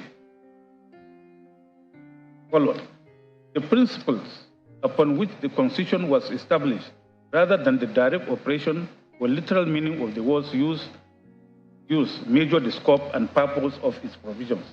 The words of the Constitution are therefore not to be read with stultifying narrowness." Close of court. All these were further followed by this court recently, the Federal Republic of Nigeria versus Muhammadu Maigari Dingyadi, in the following ways at page 33 of the report. One main guiding post is that the principles upon which the Constitution was established, rather than the direct operation or literal meaning of the words used, measure the purpose and scope of its provisions. See Global Excellence Communication, other cases. There is always a need for the fulfillment of the object and true intent of the Constitution. Therefore, the Constitution must always be construed in such a way that it protects what it sets out to protect and guide what it's meant to guide. The Adeleke or your State House of Assembly. In interpreting the Constitution of a nation, it is the duty of the court to ensure the words of the Constitution preserve the intendment of the Constitution. Every Constitution has a life and moving spirit within it, and it is this spirit that forms the raison d'etre of the Constitution, without which the Constitution will be a dead piece of document. The life and moving spirit of the Constitution of this country is captured in the preamble. It has been held that when a constitutional provision is interpreted, the cardinal principle is to look to the preamble to the Constitution as guiding star, and the directive principles of state policy as the book of interpretation, and that while the preamble embodies the hopes and aspirations of the people, the direct principles set out the proximate grounds in the governance of the country. Itakur and Union of India. In other words, in interpreting the words of Section 212(1)A of the 1999 Constitution as amended, the court should be guided by principles upon which the Constitution was established, rather than by direct operation or literal meaning of the words used in the provision, and where the literal meaning of the words used are not in consonance with the guiding principles, literal interpretation must be jettisoned to another approach that accords with the guiding principles of the Constitution. The interpretation that would serve the interests of the Constitution and best carries out its objects, purpose must always be part. Close of court. Following these well-settled principles, our first port of call in unlocking the argument of the petitioners is the preamble to the 1999 Constitution and the direct principles of state policy contained therein, all of which embody the principles of the Constitution. The preamble to the 1999 Constitution loudly proclaims equality between citizens as its cornerstone, among others. Thus, we, the people of the Federal Republic of Nigeria, having firmly and solemnly resolved, and to provide a concession for the purpose of promoting the good government and welfare of all persons in our country on the principles of freedom, equality, and justice, and for the purpose of consolidating the unity of our people.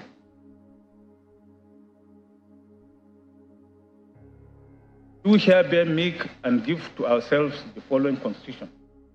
For those who are not used to reading preambles, the Constitution, still in its fundamental objectives and directive principles of state policy, contained in Chapter 2 of the Constitution, which this court aptly described as the road to construction in Federal Republic of Nigeria and Dingedi, repeats this equality principle.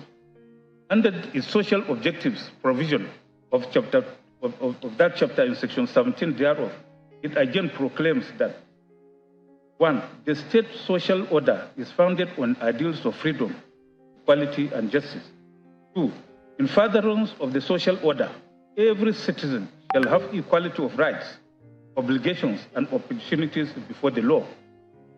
Equality of rights in every citizen, as stated in this provision, cannot by any means be read to exclude equality of the weight and value of their votes. No, it includes it. Even more so, when the issue here is the right of every such citizen to elect with their votes their president, whose policies are supposed to and will affect all of them equally, regardless of which part of the country they reside or live. So even stopping here, the futility and hollowness in the argument of the petitioners that the votes of the voters in the FCT, Abuja, have more weight than other voters in the country, to the extent of their votes purportedly have a veto effect on other votes, is rendered bare. That notwithstanding, let us still proceed to consider, for whatever it is worth, their interpretation of Section 134, subsection 2B of the same 1999 Constitution, which incidentally centers around the word "and," that provision. In the first place, the settled position of the law is that in interpreting a constitutional provision of the court should be guided by the principles upon which the Constitution was established, rather than by the direct operation or literal meaning of the words used in the provision. And where the literal meaning of the words used are not in consonance with the guiding principles, literal interpretation must be jettisoned for another approach that accords with the guiding principles of the Constitution. It is quite clear that a calm reading of Section 134(2)(b) of the Constitution will leave no one in doubt that the use of the word "and" by the framework between the words all states in the Federation and the Federal Capital Territory Abuja indicates nothing more than that the framers understandable desire for consistency in referring to the Federal Capital Territory by that name, as it is done all through the Constitution whenever reference is made to the Federal Capital Territory. The word and Federal Capital Territory Abuja do not by any means imply the meaning imputed to it by the petitioners. In any event, Section 299 of the Constitution dispels any lingering doubt that may still be existing in anyone's mind by stating that the provisions of this Constitution shall apply to the Federal Capital Territory Abuja as if it were one of the states of the Federation, then ABC. This provision states most unequivocally that the entire provisions of the Constitution shall apply to the Federal Capital Territory as if it were one of the states of the Federation. It is noteworthy that the punctuation mark employed by the framers immediately after the part of that provision ending with Federation, emphasized by me, is a semicolon, whose function is in a sentence is to separate independent clauses of a compound sentence. The Merriam-Webster's online dictionary, which defines semicolon as a punctuation mark used chiefly in a coordinating function between major sentence elements, such as independent clauses of a compound sentence. Wikipedia also explains its use thus. In the English language, a semicolon is most commonly used to link two independent clauses that are closely related in thought, such as when restating the preceding idea with a different expression. The point being made here is that, contrary to the position of the petitioners, by the express provisions of Section 299 above, the provisions of the entire Constitution shall apply to the Federal Capital Territory as if it were one of the states of the Federation. This means that Section 134, Section 2B of the same Constitution, requiring a president candidate to poll at least 1/4 of the votes cast in 2/3 of the states of the Federation in order to be returned elected, means nothing more than that the Federal Capital Territory shall be taken into account in calculating the state 2/3 of states of the Federation. In other words, the FCT is no more than one of the states of the Federation for the purpose of that calculation. Nothing more than that can be implied or inferable from Section 134, subsection 2B of the Constitution. If anything, this position is confirmed in the cases of Bakari and Ogundipe, where it was said by the Apex Court that by virtue of the provision of Section 299 of the Constitution, it is clear that the Federal Capital of Nigeria has the same status of a state. It is as if it is one of the states of the Federation. And in Ibori versus Uboru, where it was confirmed by this court that the Federal Capital Territory Abuja is to be treated like a state by virtue of Section 299 of the Constitution. If the Federal Capital Territory Abuja is to be treated like any other state, then it is not superior to or inferior to any other state in Nigeria. It is also my considered view that if the framers had wanted to make scoring 1/4 of votes cast in the Federal Capital Territory Abuja a specific requirement for the return of a presidential candidate, they would have made that intention plain by using words that clearly separate the scoring of 1/4 of votes in the Federal Capital Territory as a distinct requirement. As expressly stated in Section 299 of the Constitution, for the purposes of fulfilling the requirements of Section 134, subsection 2B of the Constitution, for return of a presidential candidate as duly elected, the Federal Capital Territory Abuja is to be treated as one of states in the calculation of 2/3 of the states of Federation. Thus, that if the candidate polls 25% or 1/4 of votes in 2/3 of 37 states of the Federation, FCT Abuja inclusive, the presidential candidate shall be deemed to have been duly elected, even if he fails to score 25% of the votes cast in the Federal Capital Territory Abuja as the second respondent. In conclusion, I hold without any equivocation that in a presidential election, polling 1/4 or 25% of total votes cast in the Federal Capital Territory is not a separate precondition for a candidate to be deemed as duly elected under Section 134 of the Constitution. In consequence, Issue 4 is also resolved against the petitioners and in favor of the respondents. It is right, Lord, that there is a rebuttable presumption of regularity with respect to election results, and it is for a petitioner who challenges that result to rebut that presumption with credible evidence. This settled principle was stated by the Supreme Court in Buhari and Anik, and Mason and Peter cite others. Also in Udom Gabriel Emmanuel versus Umana Okon Umana and others. All citations are right. I have also referred to Abubakar and Eradua, Louis versus Anik, Kiriko, Duluma Hope versus Barrister Joseph Ela and others. From the foregoing, it is clearly evident that the petitioners have failed to discharge the burden of proof placed on them by law. They have failed to prove any of the 3 grounds contained in paragraph 20 of this petition. They have not been able to lead any cogent, credible, and acceptable evidence to rebut the legal presumption of correctness of the result of the presidential election held on 25th February 2023, led by the first respondent. Having resolved all issues, 4 issues in this petition against the petitioners, this petition is clearly unmeritorious.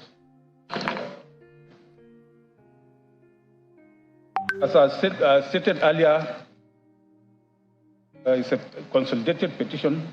So when we examined that of petition number 4, our learned brothers state their own position. And number 5, sorry.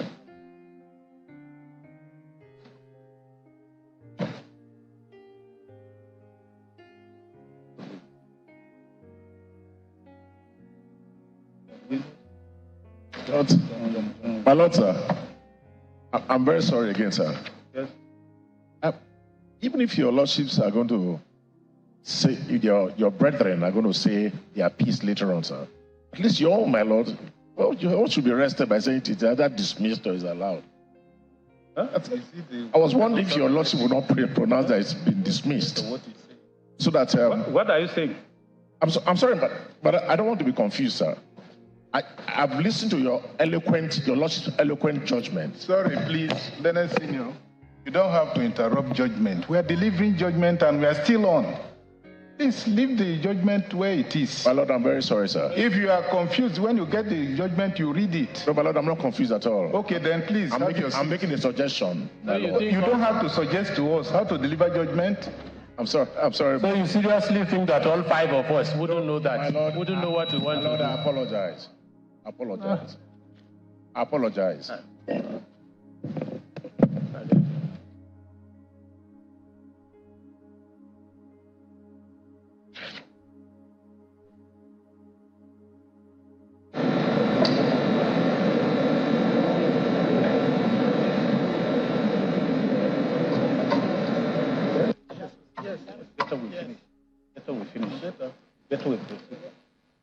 Better we proceed.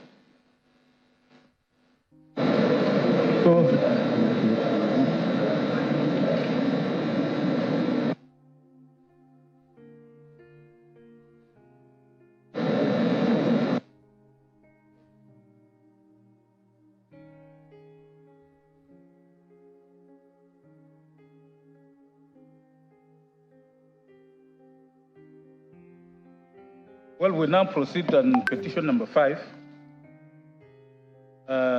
The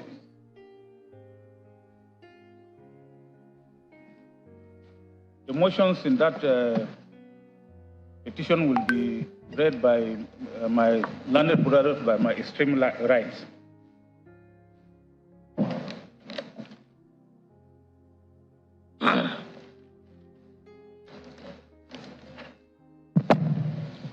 This is an election petition by the 2 petitioners against the first, second, and third respondents. The first petitioner, Abubakar Atiku, was a candidate at the presidential election held in Nigeria on the 25th day of February 2023. He was sponsored by the second petitioner, People's Democratic Party. The first respondent, INEC, was established as one of the executive bodies created in Section 135 of the Constitution of the Federal Republic of Nigeria, 1999, with power to, among others, organize, undertake, and supervise all elections to the offices of the President and Vice President and others. On Saturday, the 25th of February 2023, the first respondent conducted election to the office of the President and the Vice President for the Federal Republic of Nigeria and the National Assembly simultaneously. Petitioners and the second, third respondents, along with 16 others, participated in the election. At the conclusion of the election, the first respondent declared the results, by which it is indicated as follows. We show the results for out of the 2 contestants here we are concerned with. The APC of Tinubu Bola Ahmed and Tinubu Bola Ahmed scored were declared to have polled 8,794,726 votes, and Atiku and the PDP 6,984,520 votes. Petitioners were aggrieved by the outcome of the election, so they filed jointly this petition to challenge this election. The grounds of the petition were 4, and these were stated as follows. 1, that the election of second respondent is invalid by reason of non-compliance with the provisions of the Electoral Act 2022. The election of the second respondent is invalid by reason of corrupt practices. The second respondent was not duly elected by a majority of lawful votes. The second respondent was at the time of the election not qualified to contest the election. The petitioners are seeking the following release that it may be determined that second respondent was not duly elected by the majority of lawful votes cast in the election, and therefore the declaration and return of the second respondent as the winner of the presidential election of the 25th of February 2023 is unlawful, wrongful, unconstitutional, undue, null and void, and of no effect whatsoever. That it may be determined that the return of second respondent was by the first respondent was wrongful, unlawful, undue, null and void, having not satisfied the requirements of the Electoral Act. and the Constitution of the Federal Republic of Nigeria, which mandatorily requires the second respondent to score not less than 1/4 or 25% of the lawful votes cast at the election in each of at least 2/3 of the states in the Federation, and they put the "and" in capital letters, and the Federal Capital Territory, Abuja. See that it may be determined that the second respondent was at the time of the election not qualified to contest the said election. See that it may be determined that the first petitioner having scored the majority of lawful votes cast at the presidential election of Saturday, 25th February, be returned as the winner of the said election and be sworn in as duly elected president of the Federal Republic of Nigeria. In the alternative, another directing the first respondent to conduct a second election runoff, in brackets, between the first petitioner and second respondent. In the further alternative, that the election to the office of the President of Nigeria, held on 25th February, be nullified and a fresh election, rerun, be ordered. G, any such further others as the Honorable Court may deem fit to make in the interest of justice. Upon being served the petition, the respondents join issues with it by filing their respective replies, incorporating preliminary objections and made other applications. Some of the applications filed by the parties were heard and rulings delivered at the pre-hearing stage, while some were heard and rulings on them reserved till the time of the judgment of the court. We now proceed to consider them. 7 applications were filed and argued by the respondents during the pre-hearing session of this petition. 2 each of the said applications were filed by the first and second respondents, while 3 were filed by second respondent. First respondents' 2 applications were filed on the 19th of April this year and the 9th of May. The first of his 2 applications dated and filed on the 19th, which also largely reflect the position of second respondent in his first 2 applications and third respondent in his first application. First respondent sought an order striking out paragraphs 92. We gave the paragraphs of the petition on the grounds of their vagueness. Several paragraphs which you get there as you get your the judgment, for being generic, imprecise, and lacking in specificity to elicit a reply from it. B, an order striking out paragraphs 129 and 138 of the petition for failure to join necessary parties. Among other grounds, the 2 necessary parties are Yaya Bello and one Adevo, the chairman of a local government in Kogi State.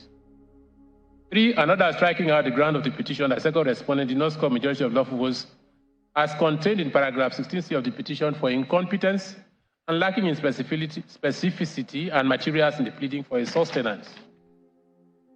Consequent upon 1 to 3 above, another striking out paragraphs A and B and D are sought in paragraph 130 of 150 of the petition, and another striking out the ground of the petition that the election is invalid by reason of non-compliance.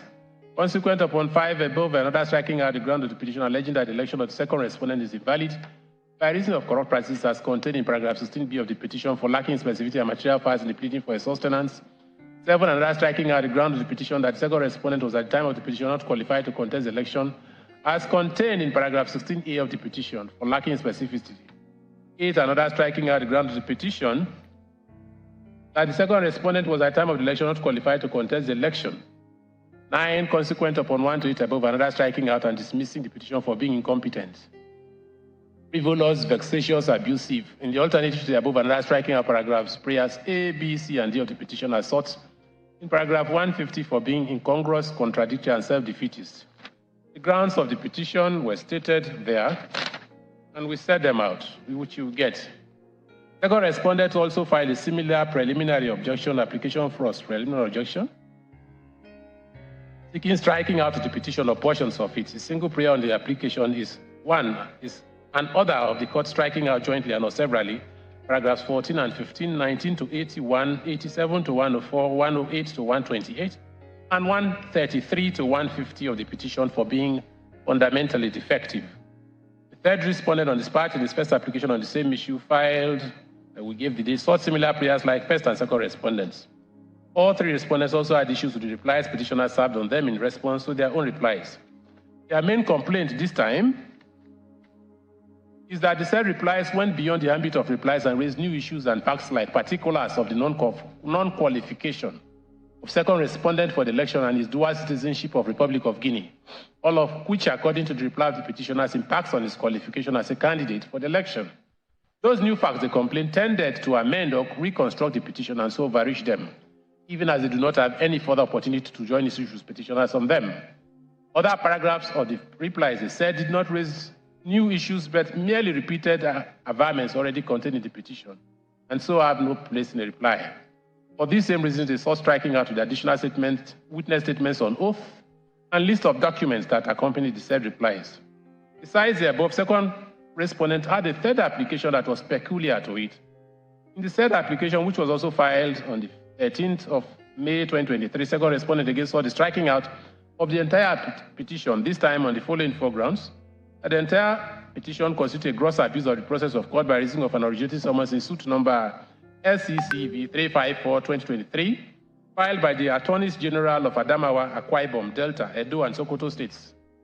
All of them controlled by the second respondent, as he put them, as he called them, as second respondent put it, at the Supreme Court of Nigeria against the Attorney General of the Federation, where the said plaintiffs raised against the Attorney General of the Federation the same issue here of first respondent's failure to transfer or transmit polling unit results from his BVAS to his result viewing portal IREV in the 25th February 2023 general elections. The plaintiffs wherein first respondent mentioned sought in their suit declarations that the 2023 elections were fundamentally flawed and so invalid, null and of no effect, which is what petitioners also seek here.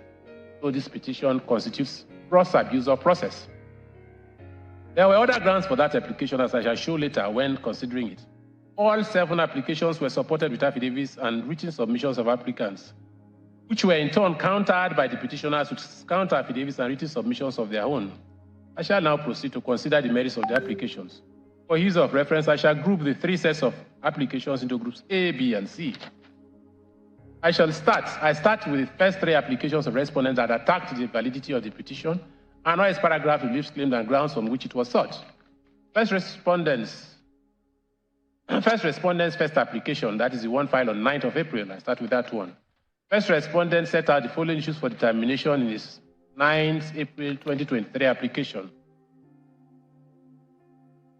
Set them out. It argues its issues 1 and 3, you get it, so there's no point arguing it, time is going. It argues its issues 1 and 2 above separately and took issues 3 and 4 together. In seeking the striking out of paragraphs 9, 2, 3, 93, all set out there, of the petition on grounds of their vagueness, imprecision, and lack of specificity to elicit a reply from it, first respondent, that is INEC, relied principally on paragraph 4.1, sub 1 of the first schedule to the Electoral Act, which states as follows, says, an election petition under the Act shall state clearly the facts of the election petition and the grounds on which petition is based, and the relief sought by the petitioners. Relying on Ugu and Ararume and the number of cases all set out there, Council on First Respondents have argued that paragraph 4.1, the said paragraph 4.1 of the first schedule of the Electoral Act implies compulsion and makes it mandatory for petitioners to plead the facts of their petition. They submitted that an election petition that is vague, imprecise, omnibus, nebulous, or generic is contrary to the provisions of paragraph 4.1d of the Electoral Act and so liable to be struck out. Let Council then carefully took on each of the said paragraphs and advanced reasons why they are vague, generic as a complaint. Council also argued that the petitioners in paragraphs 129 and 130 of their petition made allegations of unlawful acts allegedly carried out by one Honorable Friday Idajọ, Governor Yahaya Bello of Kogi State, and some unnamed persons in the course of the presidential election. Yet those persons were not joined to the petition, so those 2 paragraphs are also liable to be struck out. Council cited Bambe and Adetunji, Olori Ode vs. Oyebi, and Babatola and Aladejono to say the court lacked jurisdiction to enter judgment or make orders against persons that are not before it. Responding to the first limb of first respondent's contention that the said paragraphs of the petition are vague and imprecise, the senior counsel to the petitioners argued that the said paragraphs were pleaded in support of the second ground of the petition, alleging that the presidential election was bedeviled by corrupt practices. Prime among those practices, they said, are suppression of votes, manipulation of beavers machines, and destruction of electoral materials and ballot boxes. Specific instances of these corrupt practices that took place in various states and local governments, they argued, were laid bare in the petition with particulars of the allegation. They argued that first respondent, instead of considering the paragraphs of the petition holistically, seems to have considered them in isolation and haphazardly, hence its wrong conclusion that the petition was vague, imprecise, and without necessary further particulars. while admitting that the names of polling units were not specifically stated in the petition. Petitioners' counsel submitted that petitioners stated in different paragraphs of the petition that the polling units affected were to be contained in the statistician's report to be relied upon at the hearing of the petition. They cited the cases of Oluwedun vs. Ajayi, Awolaja and others, as Ositrade, and East Horizon Gas Limited versus Afiok and others. To submit that petitioners have by that pleading incorporated by reference the said statistician's reports. On the argument of the first respondent that the petition did not disclose any reasonable cause of action and so constituted abuse of process, petitioners' counsel argued that first respondent was by that argument trivializing matters of high constitutional importance raised by petitioners in the petition. Submitted that a petition that touches on correct interpretation of section 133(2)b of the Constitution of this country, vis-a-vis the return of second respondent and the qualification or disqualification of second respondent, regulated solely by sections 131 and 137 of the Constitution, cannot by any means said to disclose no reasonable cause of action. On first respondent's contention that petitioners' failure to join Honorable Idajọ and Governor Yahaya Bello and unnamed thugs against whom they made allegations of criminal misconduct in paragraphs 129 and 133 of their petition made those paragraphs of the petition incompetent and liable to be struck out. Counsel to the petitioner submitted that section 132 of the Electoral Act has specified the persons who may be joined as petitioners or respondents in an election petition. That Honorable Friday Idajọ and Governor Yahaya Bello having not participated in the election or returned, petitioners are not in violation of the Electoral Act or any rule of law in not joining them.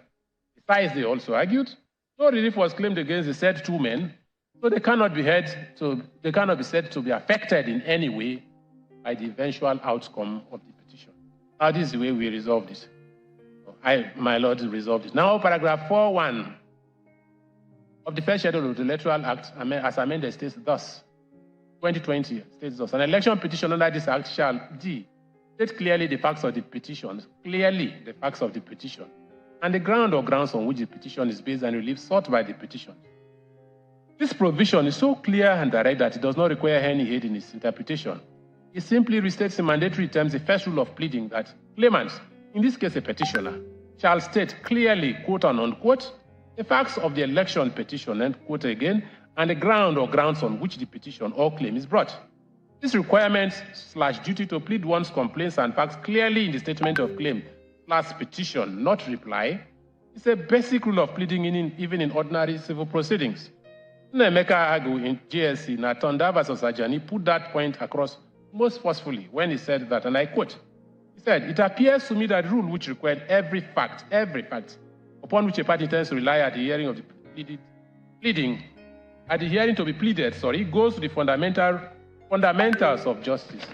For no one and defend the unknown. If one has to defend or counter a fact made by his adversary, the one must have due notice of that fact to enable him prepare for his defense. That is the very essence of pleading. As it goes to the very root of the rule of audi alteram partem, one of the twin pillars of justice, it would be misconception to describe it as mere technicality or regularity. It's a matter which cannot be waived. Indeed, by a long line of decided cases, it has been long settled that any evidence on the fact that ought to have been pleaded but is not, goes to no issue at all at the trial and ought to be disregarded, end quote. Now, the complaint of first respondent is that the petitioners in their petition did not state their case as clearly as required by section 4.1d of the Electoral Act, 2002. It complains that petitioners' complaints were vague, imprecise, and lacking in particulars. It does not appear to me that this complaint can by any means be waved away as idle. If anything, even the petitioners seem to have admitted that they did not plead those necessary facts. But their response to that contention, as shown earlier, is that they pleaded a statistician's report, which contains the required details of the polling units where the corrupt practices they alleged took place. Incidentally, the said report, a very voluminous four-part document, the later tendered through his maker, Mr. Samuel Oduton, PW1, during the trial, shows on his face that it did not even exist at the time they filed their petition, and so was not served on respondents along with the petition to enable them exercise their constitutionally guaranteed right of responding fairly to the corrupt practices, quote and unquote, alleged particularized in it, and if necessary, also engage their own expert to reply to it.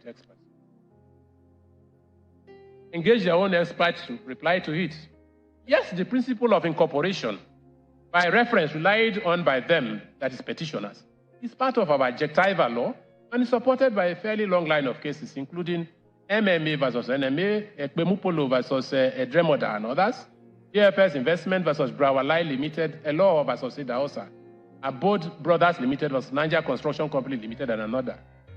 That principle cannot by any means override the fair hearing trial provisions of Section 36 of the 1999 Constitution of this Country, which also underpins the rationale for exchange of pleadings by parties.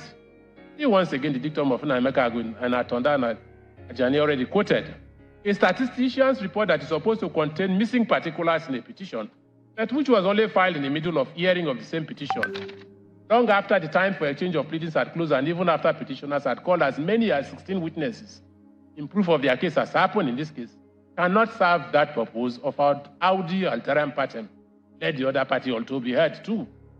In short, the tactics employed by the petitioners in this case as regards their pleadings, and the petitioners and the statistician's report referred in it, is to say the least most unfair and definitely negates the current practice regime that emphasizes front-loading of processes.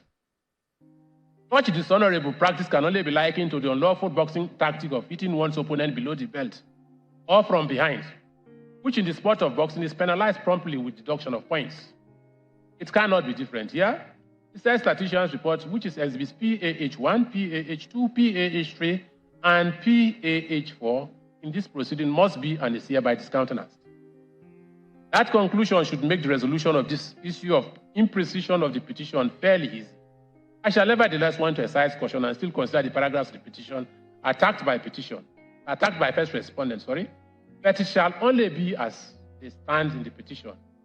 In that regard, I am satisfied that paragraph 92 of the petition, where the petitioners allege wrongful calculation of poly unit results in various local governments of Sokoto State is lacking in particulars of the particular poly units affected and so liable to be struck out. Paragraphs 93 and 94 of the petition, where petitioners allege that first respondent officials failed to properly fill election forms in Kano State, I think sufficiently meets the requirements of paragraph 41D of the first schedule to the Electoral Act 2022.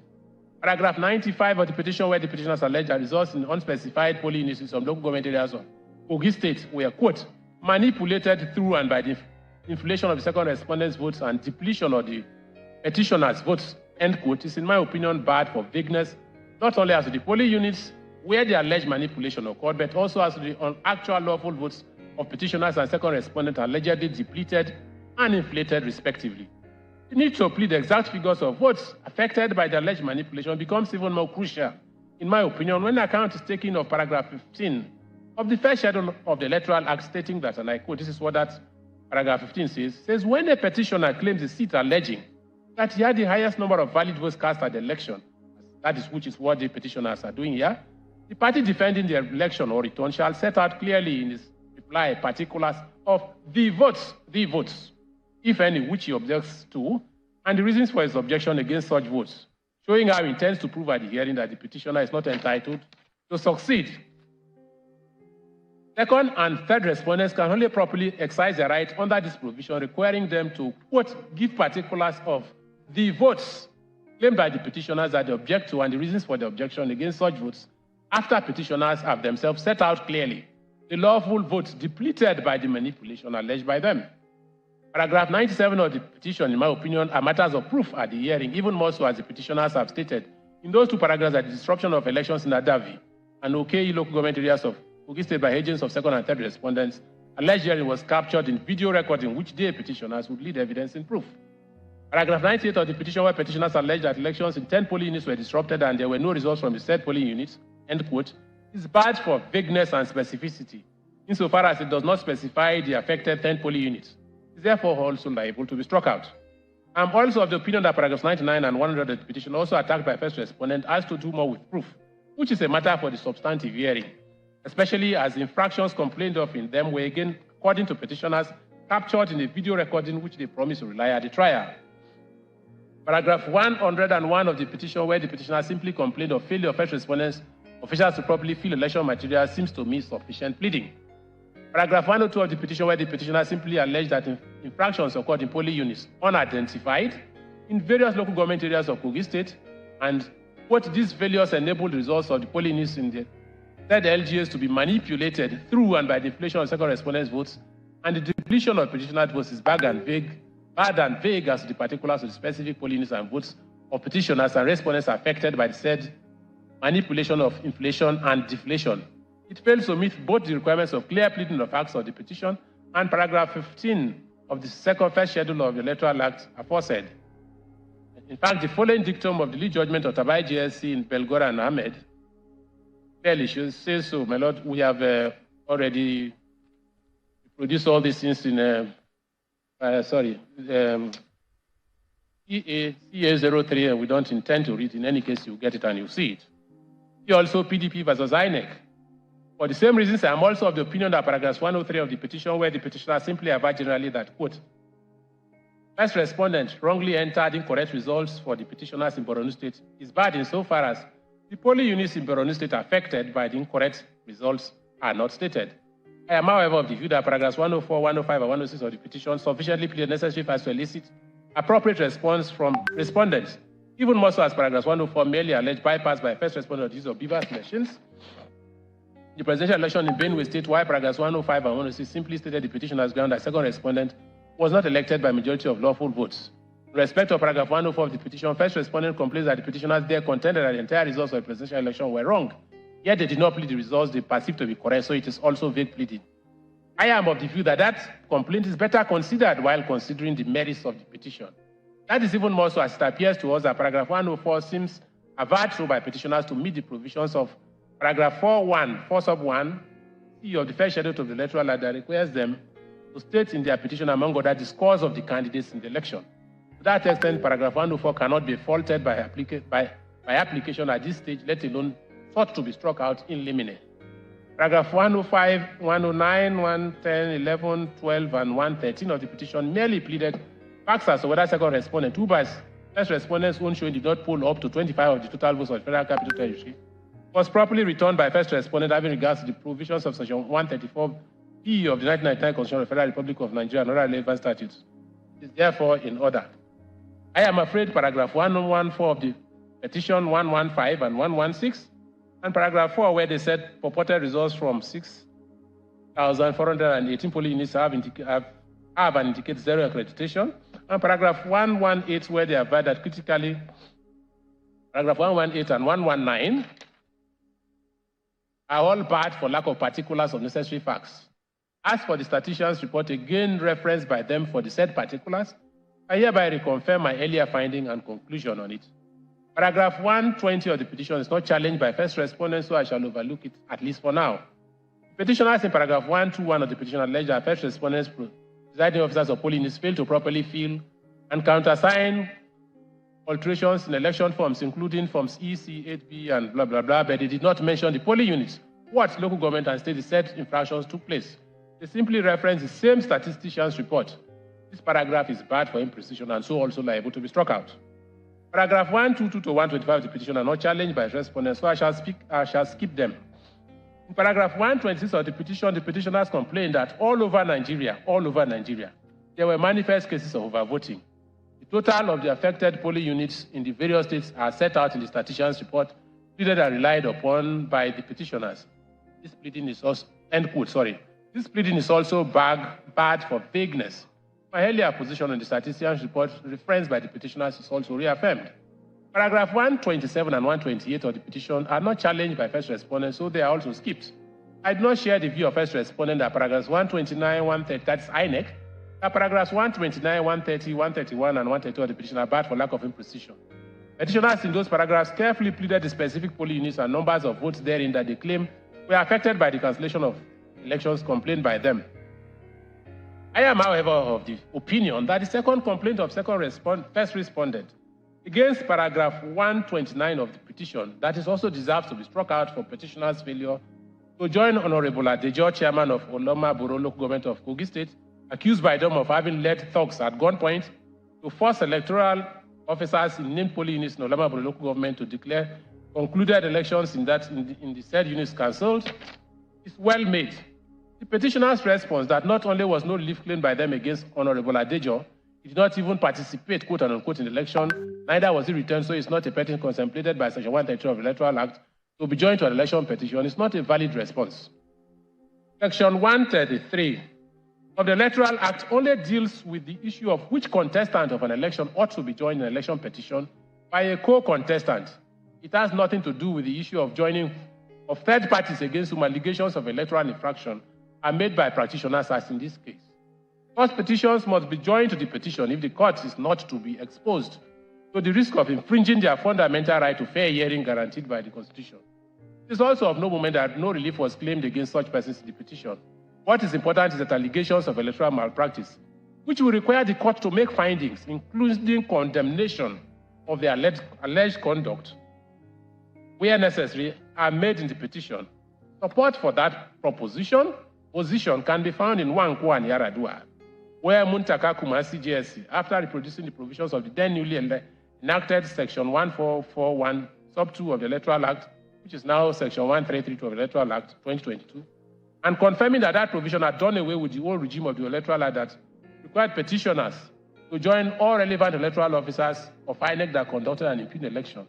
In addition to INEC, said, this is what his lordship said, unless the conduct of a petitioner who is not an agent, or the conduct of a party who is not an agent of the commission is in issue, it will then be necessary to join such party as a necessary party to the petition in order to afford such party a fair hearing, end quote. As regards the consequence of failure to join such necessary parties on the petition itself, his lordship Kumasi again said as follows. However, where such a party is not made a party, it will not result into the whole petition being struck out. And the particular allegation against such party is liable to be struck out, end quote. That is the fate of paragraph 129 of the petition, where allegations of electoral malpractice were made by the petitioners against Honorable Idajọ, yet he was not cited in the petition. Incidentally, this is also one of the main reasons the Supreme Court gave in dismissing the appeal of the petitioners in the Odo State governorship case of Eitai Ojegede and another versus INEC, where allegations were made by the petitioners in that case against the then National Caretaker Committee chairman of the present head respondent APC, Governor Mai Malabuni of Yobe State, yet he was not joined to the petition by the petitioners. Paragraph 129 of the petition must therefore suffer striking out. For the same reason, paragraph 133 of the petition, where similar allegations of an alleged gun-toting Governor Yahaya Bello of Kogi State didn't talk to compel cancellation of concluded elections in polling stations were made, yet he was not joined to the petition, must also be struck out. Paragraph 135 and 136 of the petition were not challenged by first respondents, so they are hereby skipped. I consider this a convenient point to consider paragraphs 137 and 142 of the petition, which learned senior counsel to INEC further complained was also barred for non-joinder. Counsel's argument this time was that the petitioners we are also seeking in those two paragraphs to avoid the entire results of the presidential election in Lagos and Kano states, as declared by INEC, where Mr. Peter Obi of the Labour Party and Rabiu Musa Kwankwaso of the New Nigeria People's Party scored the majority of the lawful votes. Yet Peter Obi of the Labour Party and Rabiu Musa Kwankwaso were not joined to the petition, so those paragraphs were also barred and liable to be struck out. I consider this argument misconceived. In fact, it seems to overlook Section 134, sub 4 of the 1999 Constitution, stating expressly that, and I quote, for the purposes of an election to the office of president, the whole of the federation shall be regarded as one constituency, end quote. That is the position as it relates to a presidential election. Percentages of votes polled by presidential candidates in any of the 36 states of the federation or even the federal capital territory only become of consequence when the issue verges on whether the candidate returned also satisfied the provisions of Section 131B and 2 of the 1999 Constitution, as amended, requiring him to poll 25% of votes cast in at least two-thirds of the 36 states and the federal capital territory.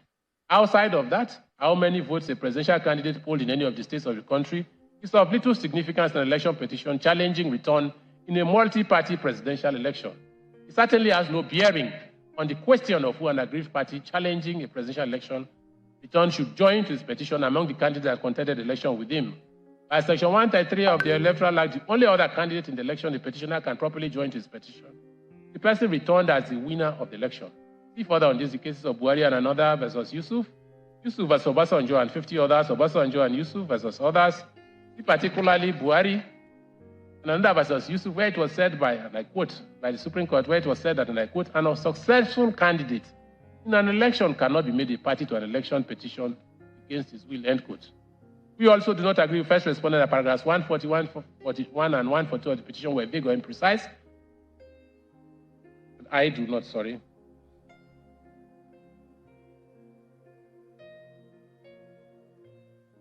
I am rather of the view that facts necessary to elicit an appropriate response from the respondents of the electoral infractions complained of by the petitioners have been pleaded in those paragraphs.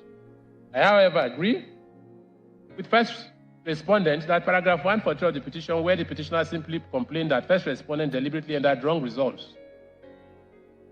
For 22 name states therein, paragraph 44, where they aver that there were discrepancies on very large scale at the various local governments, various levels of recording and collation of results, particularly between the polling units and the ward polling centers, without specifying the said polling units and ward collation centers, where these said quote-unquote large-scale discrepancies took place, and paragraph 144, where petitioners gave notice that they would rely on their same flawed statisticians' report, among other documents they did not front-load, are bad and liable to be struck out for vagueness.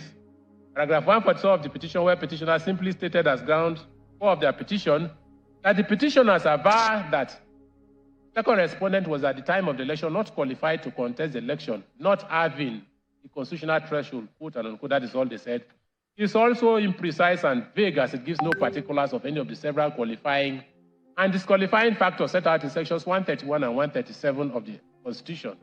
The main purpose of pleadings, as further fortified by paragraph 4 sub 1b of the first schedule of the Electoral Act, we repeat, is to properly and clearly inform the adverse party of the case is coming to meet, so that he can respond appropriately to it. That is fair hearing. That requirement of the law does not permit parties to keep their cards face down, as petitioners did in paragraph 146 of their petition, when they simply aver generally that second respondent was not qualified to contest the 25th February presidential election, without revealing in what form he was not qualified or disqualified for the election.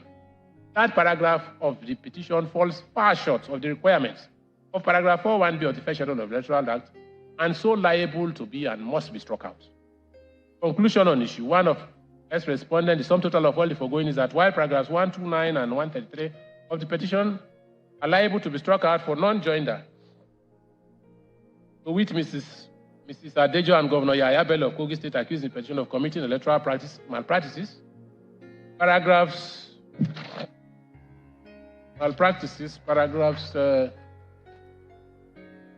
92, 95, 98, 11, 121, 126, 129, 133, 143, 144, and 146 are vague, imprecise, and lack particulars, and so fall short of the requirements of paragraph 41b. They are all therefore ordered struck out. Paragraphs 93, 94, 96, 97, 99, 100, 101, 102, 104, 105, 108, 109, 100, 111, 112, 113, 114, 115, 16, 118, 19, 120, 122, 125, 130, 134, 138, 139, 140, on the other hand, are in order and properly pleaded. Now, issue 2 of first respondent in this same application reads whether, having regard to the mandatory provisions of paragraph 41b of the first schedule of the Electoral Act, a reasonable course of action has been disclosed in respect of grounds of the petition contained in paragraph 16a, b, c, and d of the petition to warrant further or any adjudication on same. Counsel on behalf of first respondent this time anchored the arguments principally on the grounds on which petitioners founded their petition. Counsel reproduced paragraph 16a, b, and c of the petition where the petitioners alleged we set them out. The next reference, section 134 of the Electoral Act, stating that an election may be questioned on, among others, that the election was invalid by reason of corrupt practices, and argue that this provision, that is section 134, has a proviso in section 135(1). So the fact that an election shall not be liable to be invalidated by reason of non-compliance with the provisions of the Act, if it appears to the election tribunal or court that the election was conducted substantially, compliance with the principles of the Act, and the non-compliance would have substantially affected the result of the election. Relying on the cases of Ojukwu and Yaradua and Yusuf versus George, Senate Counsel submitted that for petitioners to sustain their ground of corrupt practice and non-compliance of the election with the provisions of the Act, they are required to not only plead the fact of non-compliance, but further assert positively in the petition and prove that the non-compliance and corrupt practice complained of substantially affected the result of the election. To properly do that, they argued petitioners must plead and show how many votes were affected by the irregularities and that the deduction of such votes would void the return of second respondent as the winner of the election. That not only the petitioners not assert in their petition that the non-compliance complained of substantially affected the election, they did not also plead the votes or polling units affected by non-compliance to enable this court form an opinion on that non-compliance and corrupt practices complained of substantially affected the result, or that second respondent polled majority of lawful votes in the election and so ought to be returned. Without those facts in the petitioner's counsel submitted have simply blown quote-unquote muted trumpets and their petition lifeless and failed to disclose a substantial cause of action, so it is liable to be dismissed. Resolution of issue 2. This issue does not, in my view, deserve any serious consideration. The reason being that petitioners expressly stated in paragraph 17 of their petition that, quote, the petitioners aver that the election was not conducted in accordance with the provisions of the Electoral Act and other relevant laws, and that the non-compliance substantially affected the result of the election. In that, the second respondent ought not to have been declared and returned as the winner of the election. That sufficiently answers the question of first respondent. Issues 2 and 3 and 4, the first respondent first application. Answer to first respondent, their issues 3 and 4, which they also argue together, basically relied on their contentions in issue 2 of the lifelessness of the petition to submit that the petition as by reason of the alleged submission in the petition identified above had become academic and constitute abuse of process of court, so this court is robbed of.